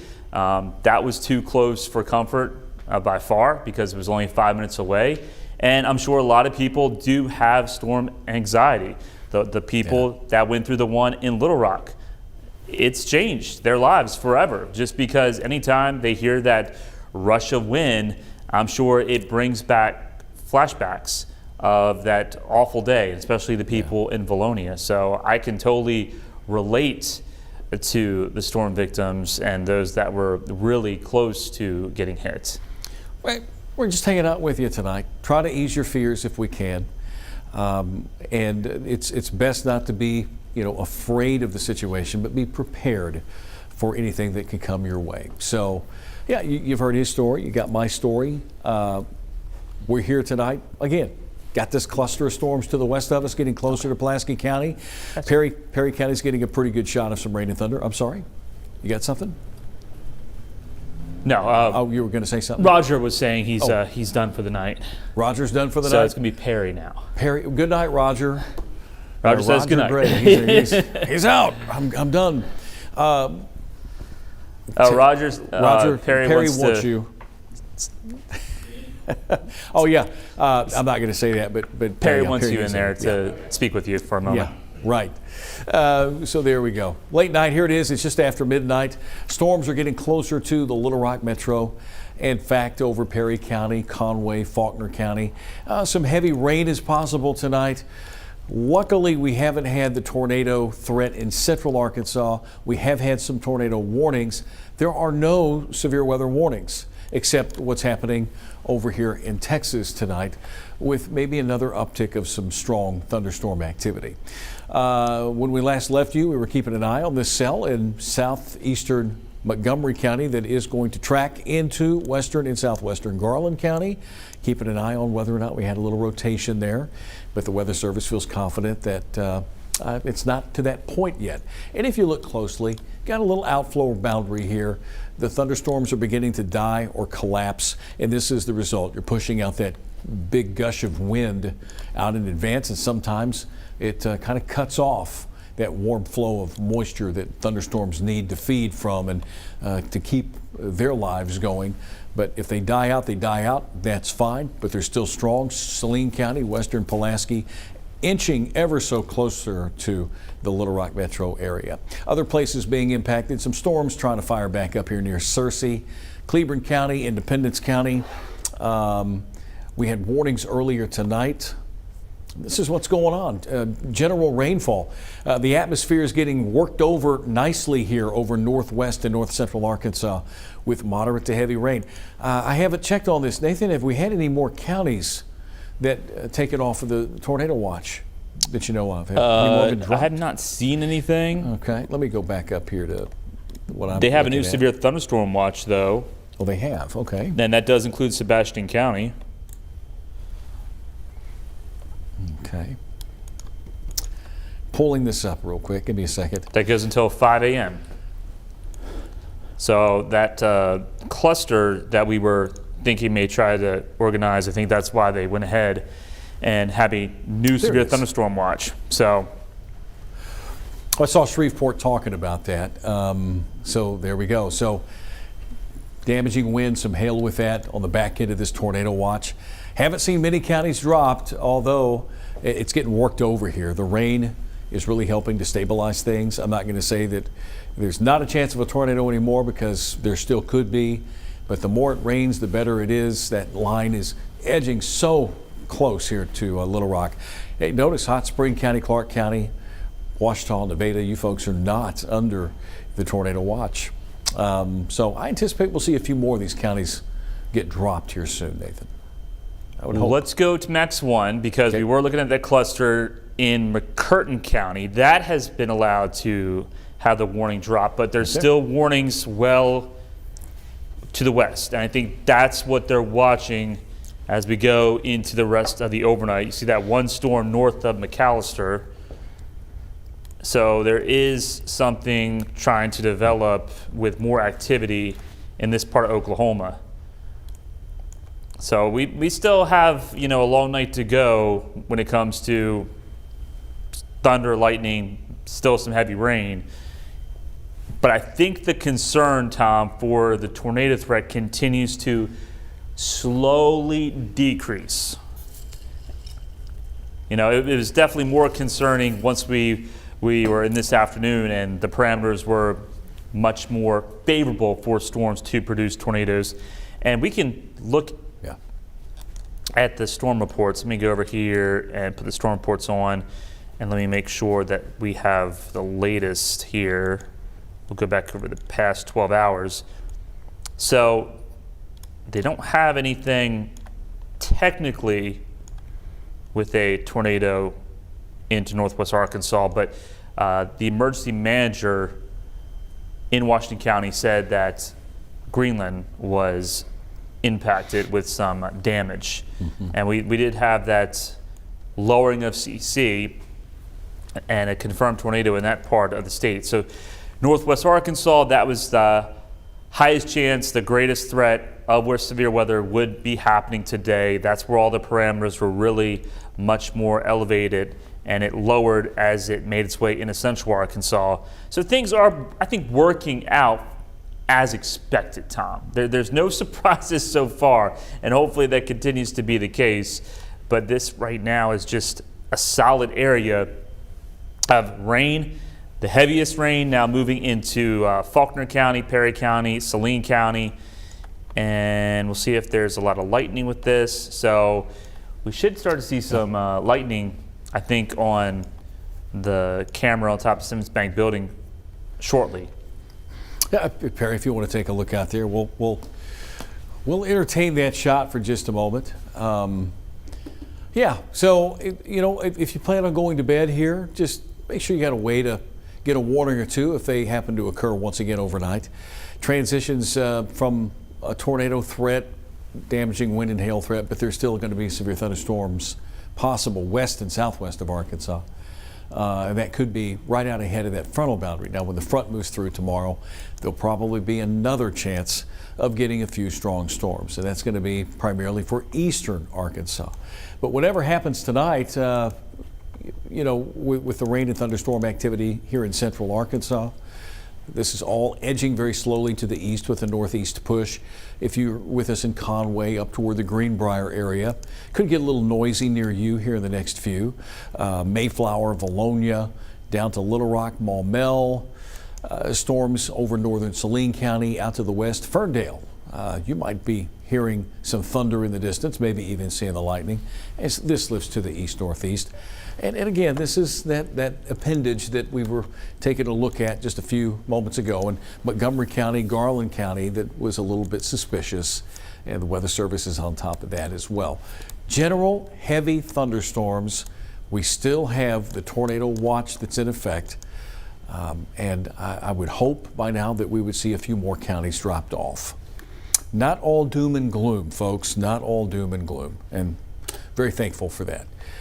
Could have been a lot worse in some areas tonight, but thankfully it was not. Northwest Arkansas seems to have had most of the impacts from the storms that occurred earlier today. Not to say we still have a little ways to go tonight, but right now it looks like some heavy rain is possible, some thunder and lightning with this cluster of storms getting closer to Pulaski County. It's taking its sweet time getting here. Would like for it to pick up the pace a little bit and move on through Little Rock and Jacksonville and Cabot and finally out of the state. All right, so that's where we are currently. It's 12:16. You're watching Nathan and Tom, THV11's. We could do a little weather-wise segment while we're at it, Nathan, if you'd like. Knock it out. Yeah. Yeah. No, I can't think about that right now. Can't think about that right now. And if you're new to THV11 and this is your first time, we have other programming on THV11 including weather-wise from Nathan Scott.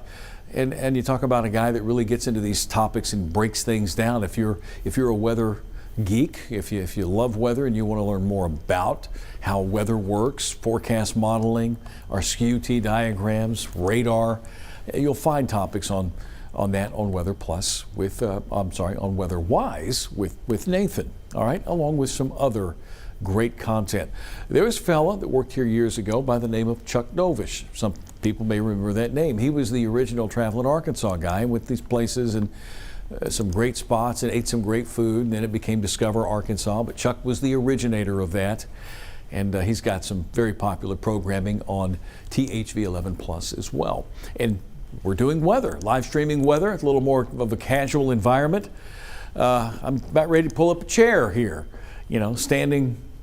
I guess we're kind of used to it, standing up. Got to keep the feet moving, though. Don't want to let your knees lock up here tonight.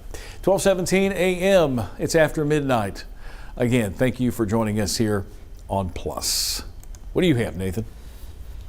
What do I have? What do you have? Anything? I mean, there's no warnings out there, and it's just rain with some lightning and thunder. But I think people don't understand that a severe thunderstorm, no matter how much lightning it produces, does not make it severe. So that's why there's no warning, even though this could be producing 300 lightning strikes a minute, and it'd still not be considered severe. Severe thunderstorm warning criteria is winds of 58 miles per hour or greater, which in metric terms is 50 knots. And then it is 1-inch diameter size hail or quarter size hail or larger, and or a tornado. So any storm, we're going to the summer season, we're now going into the season, the severe weather threat starts to go down, especially with the tornadoes. But we go into the season where lightning and lightning deaths can happen more frequently because you're outside, you're enjoying the outside. You're thinking, hey, I see blue sky, I see sunshine, there's a little bit of thunder, don't have to be worried about it. No. Lightning can travel 5 to 10 miles away from a storm. So you can get struck by lightning even when the sun's out, even when there's blue sky. If you hear thunder, just always remember, you hear thunder, get indoors as soon as possible. If you're hiking, get to a safer place if you possibly can.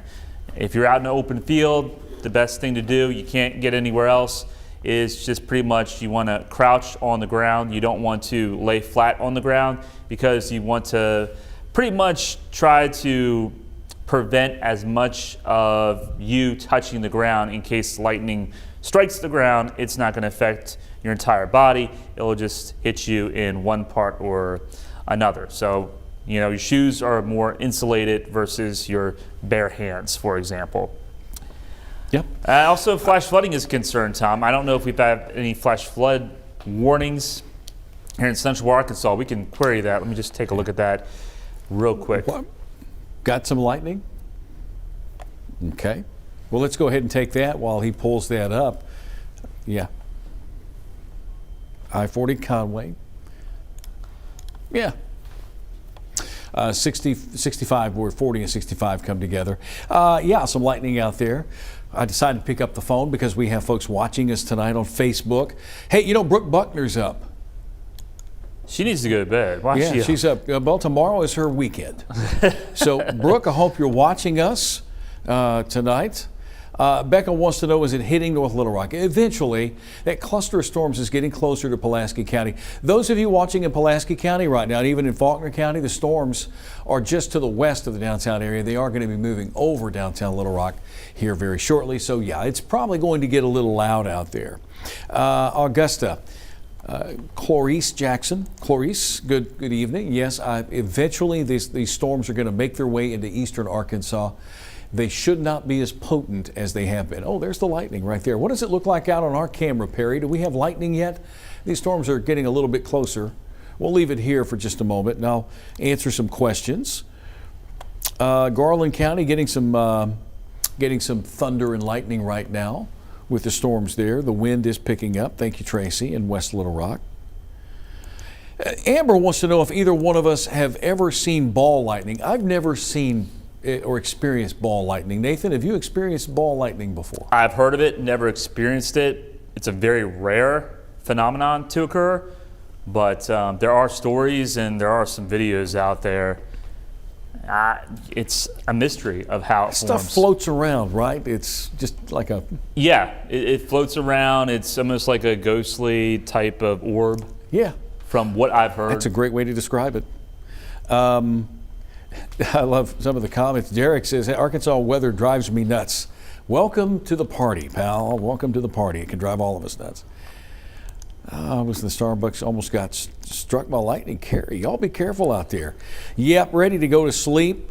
We're all ready to go to sleep. Conway, good to go to sleep. Conway, you know the storms are moving through Conway and Faulkner County right now. I kind of like sleep when thunderstorms occur. I did see some lightning just now out on our camera shot. Thank you, Perry, for pulling that up. Let's go back to our max 3-hour rainfall total. Nathan, you got some pretty impressive numbers there to share. Yeah, so this is Doppler radar estimates over the past 3 hours, and as expected, we were telling you that these storms were going to produce quite a bit of rainfall. So let's go back over to max 1, Perry. Thank you. And overall, this is a solid area where we're seeing 1 inch to 2 inches of rain. Now, fortunately, it did move along. It didn't stick around too long, so we are not seeing any flash flooding at this time, according to the latest warnings, but we did have a THV11 weather watcher say there was some flooding in Franklin County earlier. So any of those trouble spots, those typical trouble spots, will be susceptible to flooding out there through the course of the overnight. And it does include us here in Pulaski County. Something that always floods. You know the drill. It's probably going to flood again with heavy rain moving into Pulaski County at this time. When we take a look at the radar reflectivity, this is the heavy rain. There you see that band of heavy rain about to enter into West Little Rock very shortly. The rain's going to be picking up, and when we take a look at the lightning to see if there's lightning and thunder, not too much. There's some bolts, North Point, Roland, Little Italy, but the lightning has certainly come down compared to what it once was looking like just about 1 to 2 hours ago. Lightning happening in Conway, Greenbrier. When we take a look at the winds, just to see if there's any severe winds with this, the winds will pick up. Query some of this. Looks like it's about 30 to 40 mile per hour winds. That's well below this severe threshold.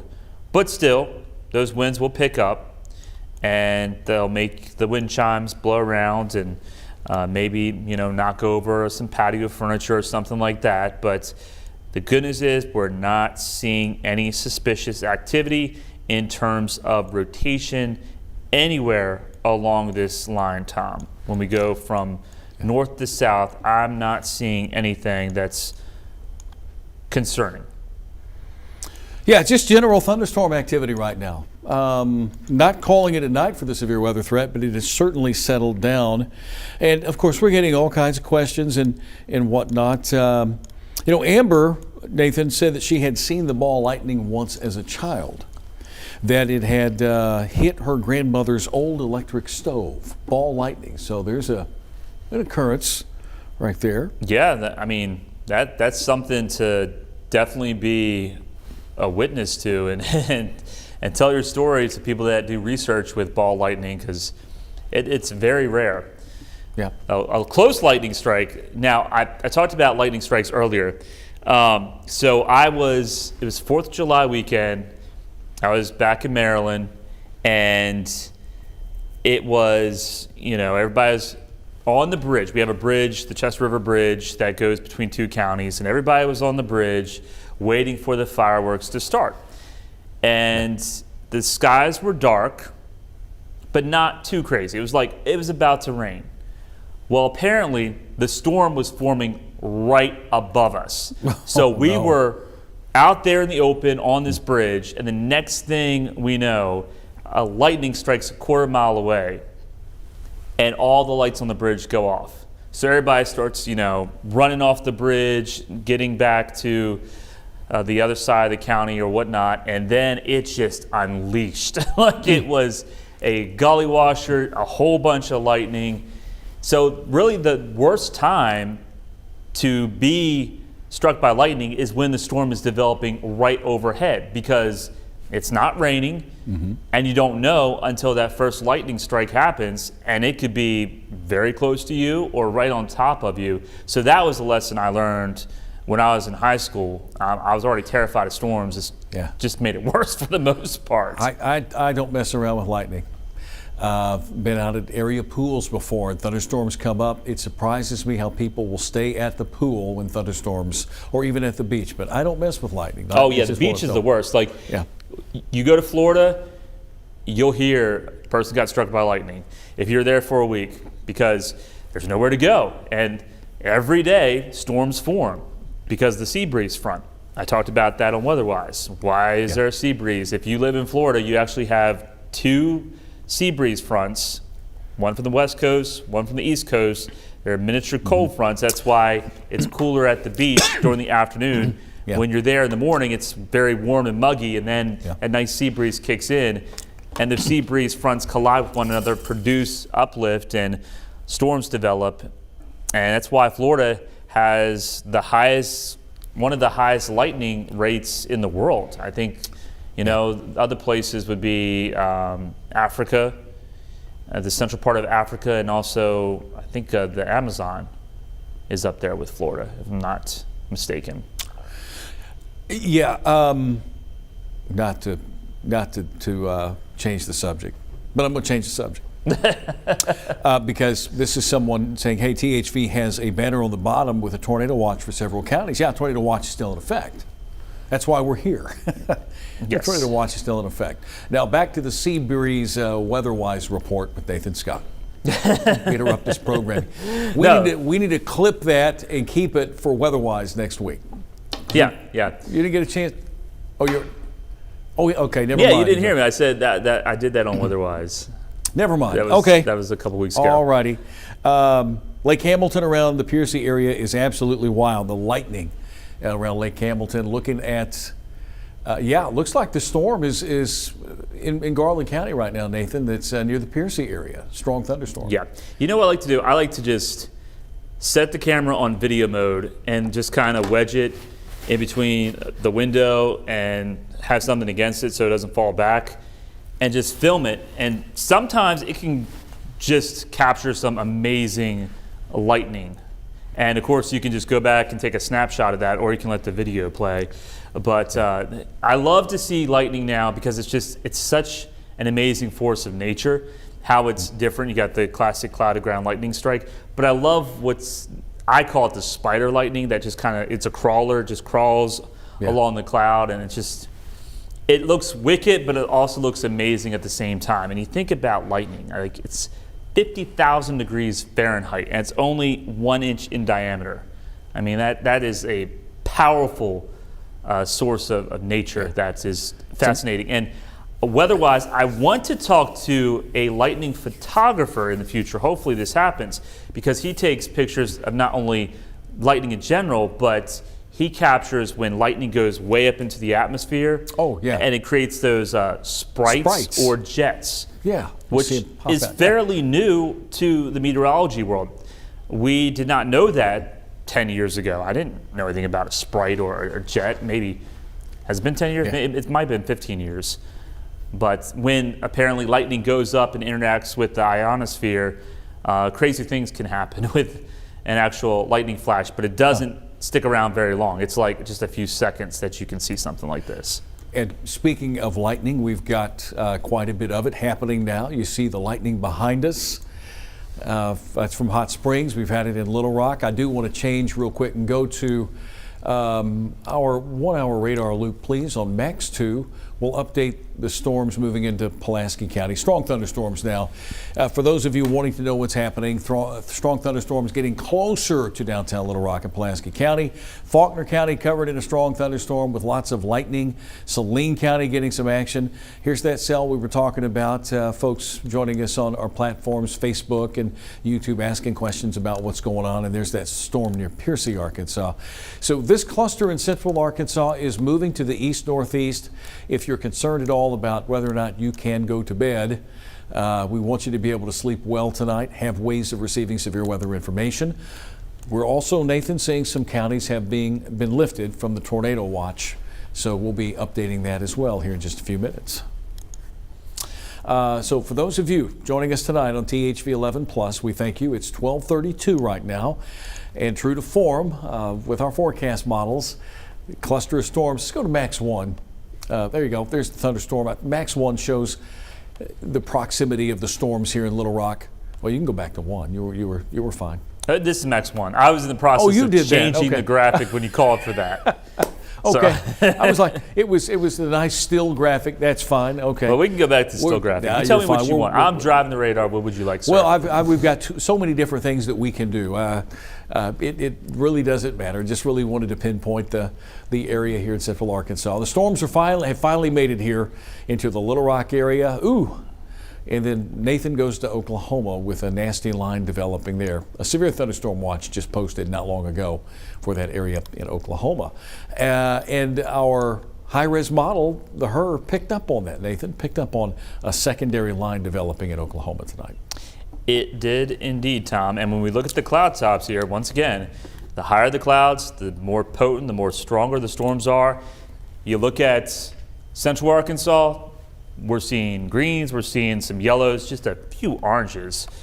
But there's a solid area of orange now, and even some darker orange in between Sherman and McAllister. So those are the strongest storms. Now, do they stay strong as they move into Arkansas?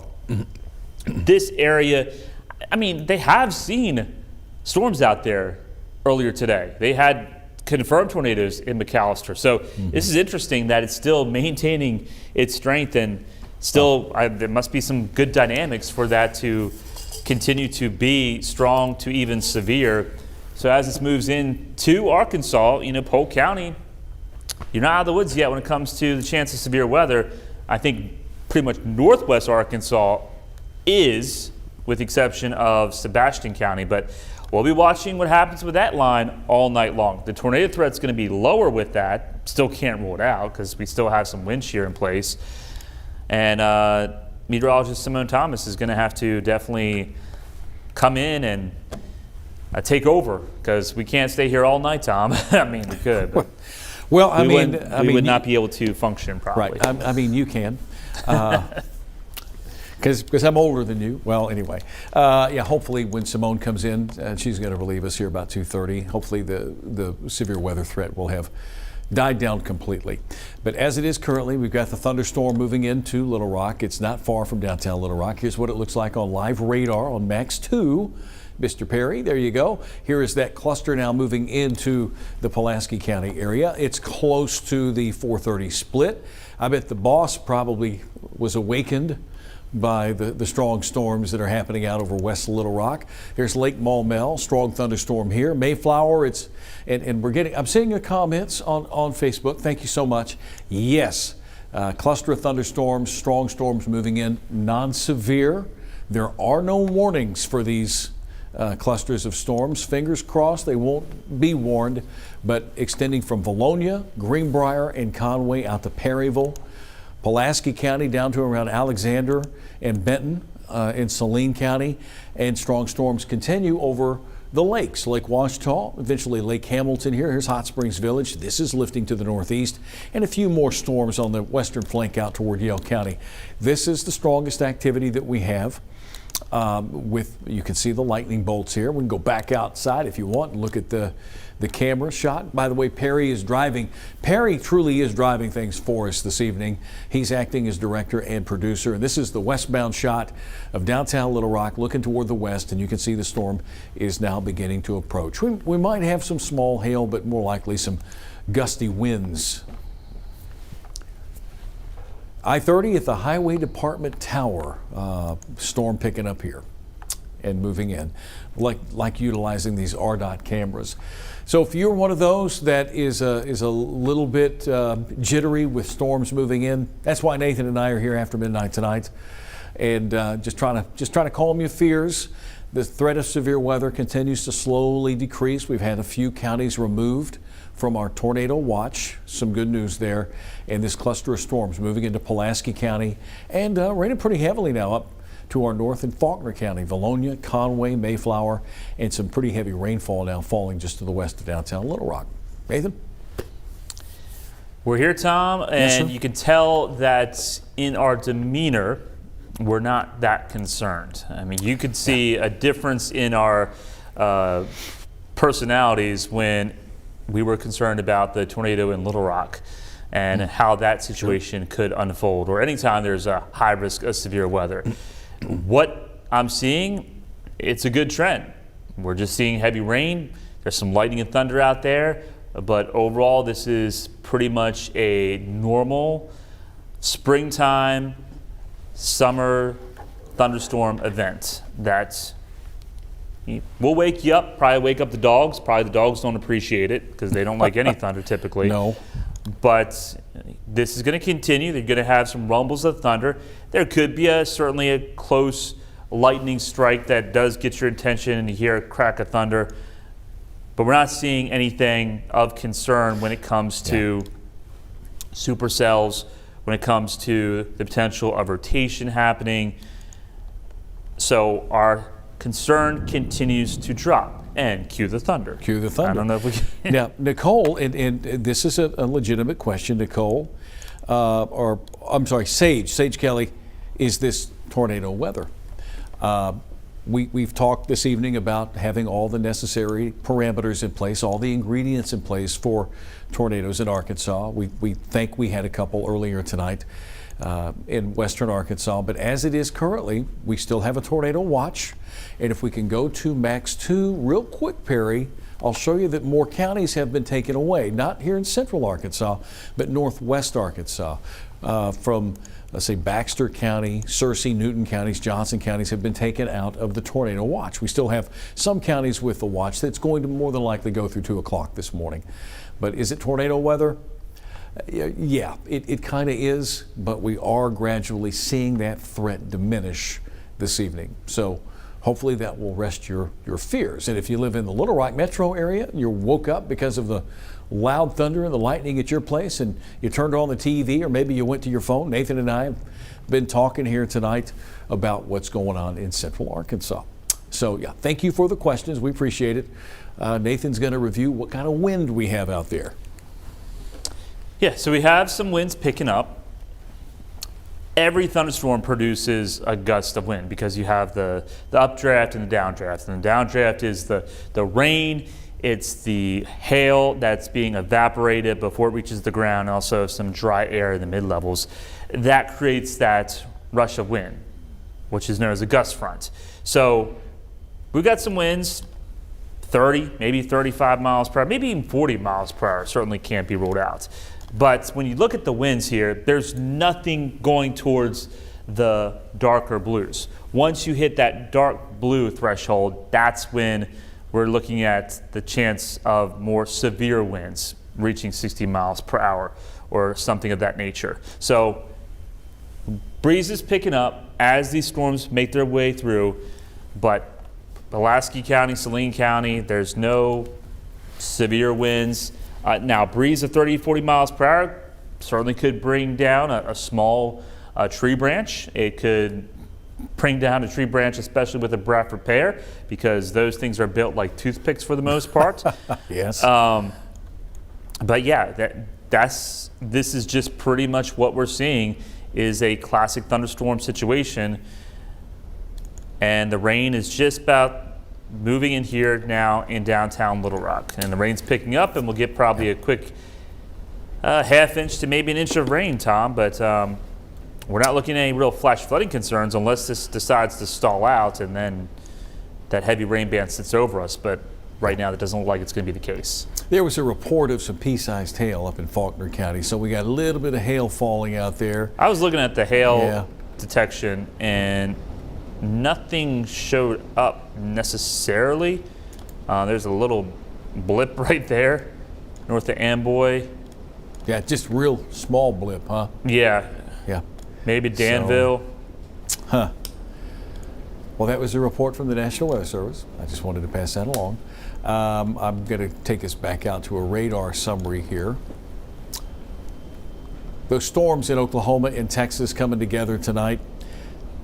It could be the next round that will affect the southern half of the state. There they are right there.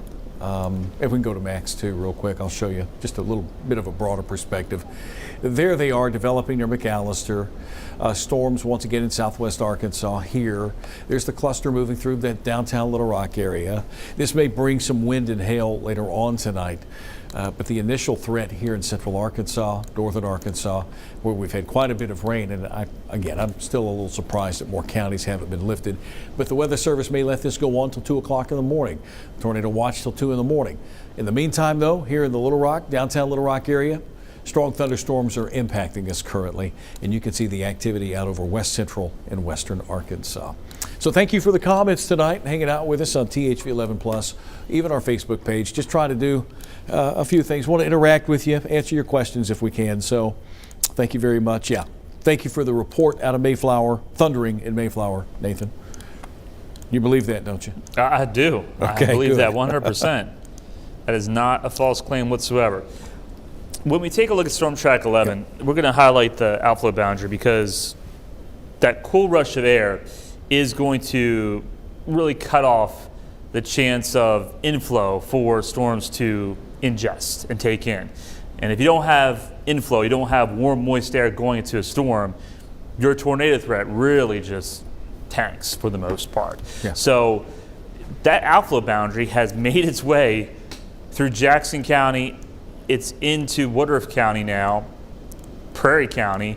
So honestly, they may have issued that tornado watch right here, just maybe a little too soon, because you're not going to have any tornadoes behind a outflow boundary of this nature. So I really think the tornado risk is going down. It's pretty much over in north central Arkansas. I think if there's anything that still we need to be concerned about is going to be for southwest Arkansas. For the potential, there could still be a brief weak spin-up tornado for the most part. So I would think they would start to drop stuff into central Arkansas because that's all rain-cooled air, and there's nothing up there. Let's see here. Now here's what Carrie remembers watching Ed and myself a couple of decades ago, Nathan, if that makes you feel young. Yep. There you go. 1999? 97 and 99. The thing about weather that really helped put THV11 on the map back in March 1 of 97. I was taking a final exam at the National Weather Service for meteorology, and I overheard John Robinson and a couple of the forecasters talking about the atmosphere for the day. And we were expecting severe storms. There was a big risk of severe weather that day. And they sent up a weather balloon. We're gathering the data, and I hear, uh-oh. So it was an explosive day, and it sure turned out to be that way because we had a long track supercell that produced a tornado southwest Arkansas, began in Hempstead County. That's the one that moved through Arkadelphia. It lifted briefly in Saline County, then dropped down again and impacted College Station here in downtown Little Rock. That was our first experience with live radar. We called it live view radar, but it was our live radar. We were the first station in town that had a live radar. And it took a couple of years for the others to catch up. But, you know, back then, the data, the NEXRAD data was 5, 10, 15 minutes old. This stuff, the live radar imagery that we have, was down to the minute.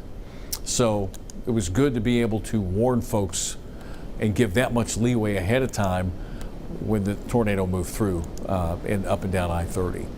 In '99, it was the same kind of scenario. Tornado hit downtown Little Rock. They sent me out west Little Rock, and I was at the 430 in Cantrell, Nathan. A great shot looking to the west where these supercells would roam on by that had giant hail and eventually produced tornadoes in, I think, White County, Faulkner County. It's been a while ago, but I do remember those episodes. Is that still playing the Museum of Discovery? It is. It is. Thomas Kropfel put that together. He worked here as a director. Perry, you remember Thomas? You do? Thomas put that together at Steer Herring at the Museum of Discovery. So if you want to see a Tom Brannon that was 19, I wasn't that young, but Ed and I did look a lot younger. It's a pretty cool thing. And I went there, and I went to that whole tornado exhibit. That would have frightened the heck out of me as a kid. Yeah. I mean, that's an intense experience. For him to tell the story, and it was his house, and he reconstructed around his house in Qualpong as it was hit, and you had the sounds and the creaky nature of everything, and the TV in the basement. It's a pretty cool exhibit there if you get a chance at the Museum of Discovery. I have another story for you. So when I was a kid, scared of tornadoes, I remember one time there was a tornado warning across Chesapeake Bay, and it was coming towards my county, and my aunt and uncle live right next to me, just around the woods, and they have a basement. So I just had a bad feeling like, oh, there's gonna be a tornado. You know, I didn't have any technology or anything like the kids have these days and look up radar app or whatever. I just had a feeling that something was gonna happen. And I told my mom and dad, I want to go over to my uncle's because they have a basement. Well, he came over a few minutes later, and I was just like, I'm ready to go to your basement. And I left my mom and dad to go to the basement, and they thought it was hilarious, but I was scared to death. And you know what happened? There was a very weak tornado about a mile away. It was the EF0, but I was like, I told you. Yeah. Told you something was going to happen. Laughed at me, and I went to the basement. You guys stayed here. And he's been forecasting ever since. But I used to have bad dreams about tornadoes when I was a kid. I did too. Again, I told you I still have a little PTSD from the Cabot tornado from '76. I still have a dream every so often. It's probably brought on by the stress of these situations that we have. Is it a reoccurring dream? Yes, it is. Nah. Yeah, it's reoccurring. You just get in that dream, you're like, oh, get me out. I don't want to be in this. It's like it's like the tornado is hunting you down. It's chasing you. It's trying to find you. And of course, they don't do that, but that's just what it is. Well, just like tornadoes go after mobile homes. That I always heard that growing up, and it's like, no, that's just because they're more susceptible to damage. But it always seems like that when communities get hit, it's the mobile home parks. It seems that way. It seems that way. It but does. London, Kentucky, it missed. Oh, it did. It hit a subdivision, and right next to the subdivision there was a mobile home park that it missed, fortunately. Because if it did hit that, I think the fatalities would have been even more than what they were. I'm going to get up on a soapbox. I really need to stand on a box about. Now we're getting late night with Tom Brannon here, ladies and gentlemen. This should be a part of the Tom Don't get us canceled. Show. Tom Show, yeah. Tom Show's been canceled. No. I know that there are people out there, you do the best you can, you afford what you can afford to live in. You know, and if you live in a mobile home park, I think that expense belongs to the person that owns it. So I think they should provide a safe place for the residents to go. And I've always felt that way. And I think that money should be spent in that general area to protect Arkansans. And for folks to say, well, you know, they can just do that themselves. I mean, if you live in a park like that, even an apartment complex, and you have a second or third floor you live on, you have to make friends with somebody on the first floor. Or when these complexes are built, you're already spending millions of dollars. You might as well spend a little bit more and have a safe place for your residents. Was that so bad, Nathan? Was that soapboxy? It was a very truthful statement. We got a box here for you if you want to. I do stand on a box on occasion. I'm the shortest Now we're person going here. behind the scenes of THV11, and here's the dark secrets that you need to know. I for years have been the shortest anchor weather person at this station. Of course, Nathan is, What are you talking about? Watch your head. Watch your head. So yeah. See? It's the secret's out. Yeah. Okay. How tall are you? I don't know. I don't know. You're losing an inch. I'm shrinking. You know, the older you get, you shrink. That's right. Thank you, Perry. Perry's the only person here at the station I'm taller than. Faith is tall. Faith and I talked about this. Faith is tall. Rolly's pretty tall. Buckner was tall. Craig was tall. Denise was tall. Ann was tall. Dawn was tall. They're all still tall. But there's me. You know, I don't know what happened. To be in this business, I felt like you had to be tall. There's a meteorologist I know. He's out of the business now. He was in Pennsylvania, and I think he was like 6'7". Oh, wow. So Bump his head on the door. That's a tall guy right there. Yeah. Well, you know, I have an advantage. If I need to take shelter someplace small, then I'm going to win that battle because I'm closer to the floor. I can crawl in. There are some vents. You see those old vents over there? Oh, yeah. I kid you not. Before the studio was reconstructed, Ed and I used to say that if we ever had a tornado coming at us, we would pop that air vent out and just crawl in there because it goes down. I felt like we'd be more protected there. That's a good idea. And Perry thought the same thing. But imagine everybody in the station going through that vent. Well, you would probably come out with a bunch of lint and dust all over you. But we have a place that we go and master control that's in the back if we have to. Yeah, you always want to have a tornado safety plan ready to go, especially if you're in the Mid-South in Arkansas. We could get the boss to buy one for us, put it out in the garden somewhere. You know, I'd never. That's your call, man. You know, he's not up. He's probably not watching. But to have them if you're someone considering building a house soon, I would spend the extra 10 to 15 grand and have it built into your home with reinforced concrete and rebar. Make sure it is attached to the foundation properly. You're going to have a cap of about 6 to 8 inches of concrete above. There are people that have safe rooms, or you know, they put their valuables, guns and whatnot, and those will meet up to FEMA standards.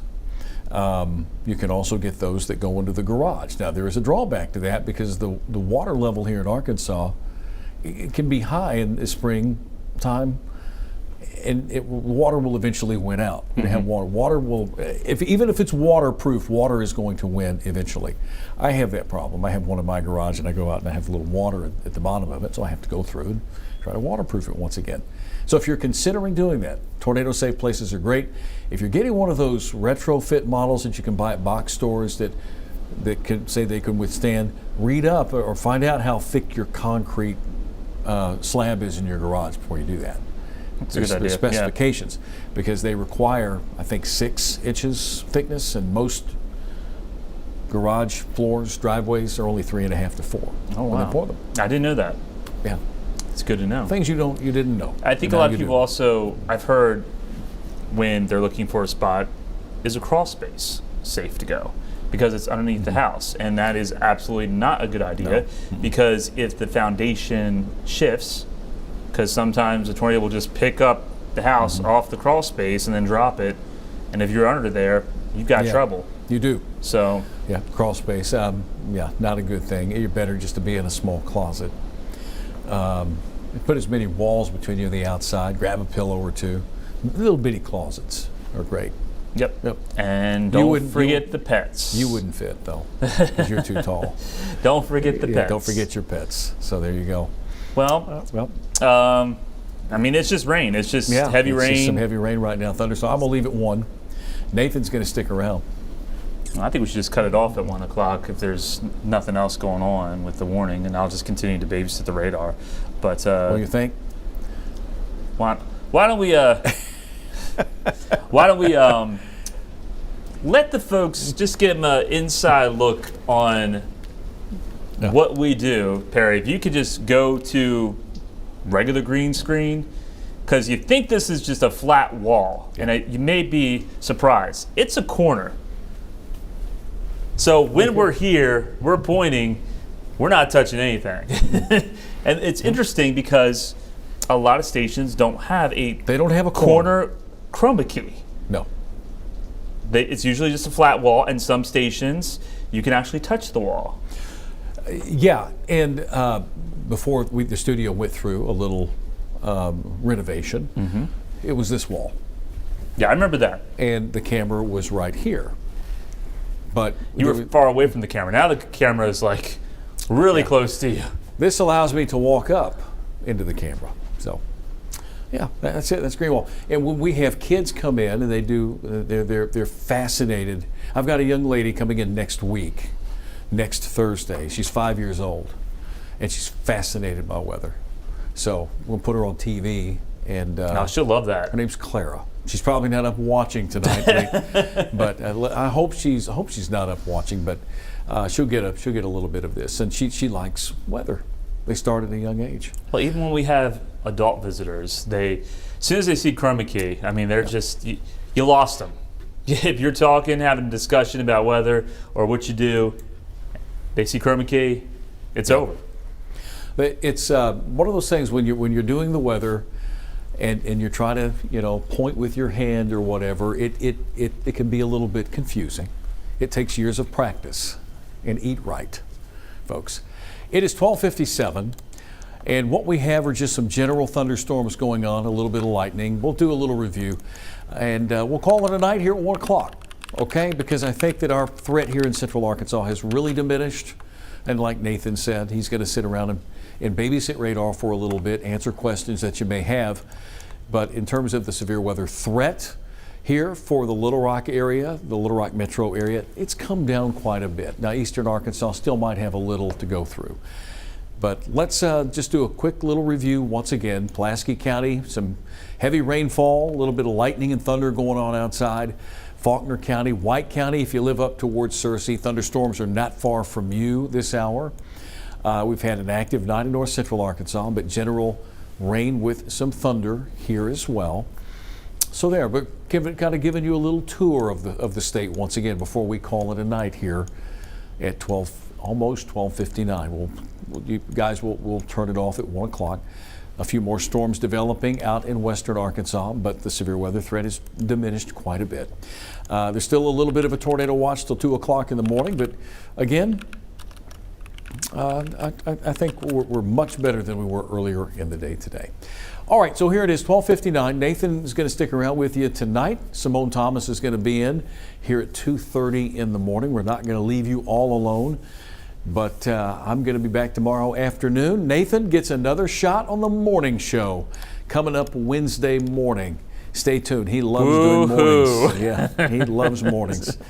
There you go. Still a few counties in yellow, tornado watch, southwest Arkansas, a few counties, and this area of thunderstorm activity, severe thunderstorm watch out in Oklahoma, a few warnings along that. And then the frontal boundary somewhere out here in central Oklahoma is going to move through sometime this afternoon and hopefully put an end to all of this weather. It is now 1 o'clock. We want to thank you for watching. Pop Nathan up one more time so he can say goodbye to everyone that is watching us here. Mr. Perry, if you don't mind. There's Nathan. He's going to stick around here tonight. I'll be here. He'll be here. We thank you for hanging out with us. You're watching THV 11 Plus. Have a great rest of your night and stay safe, everybody.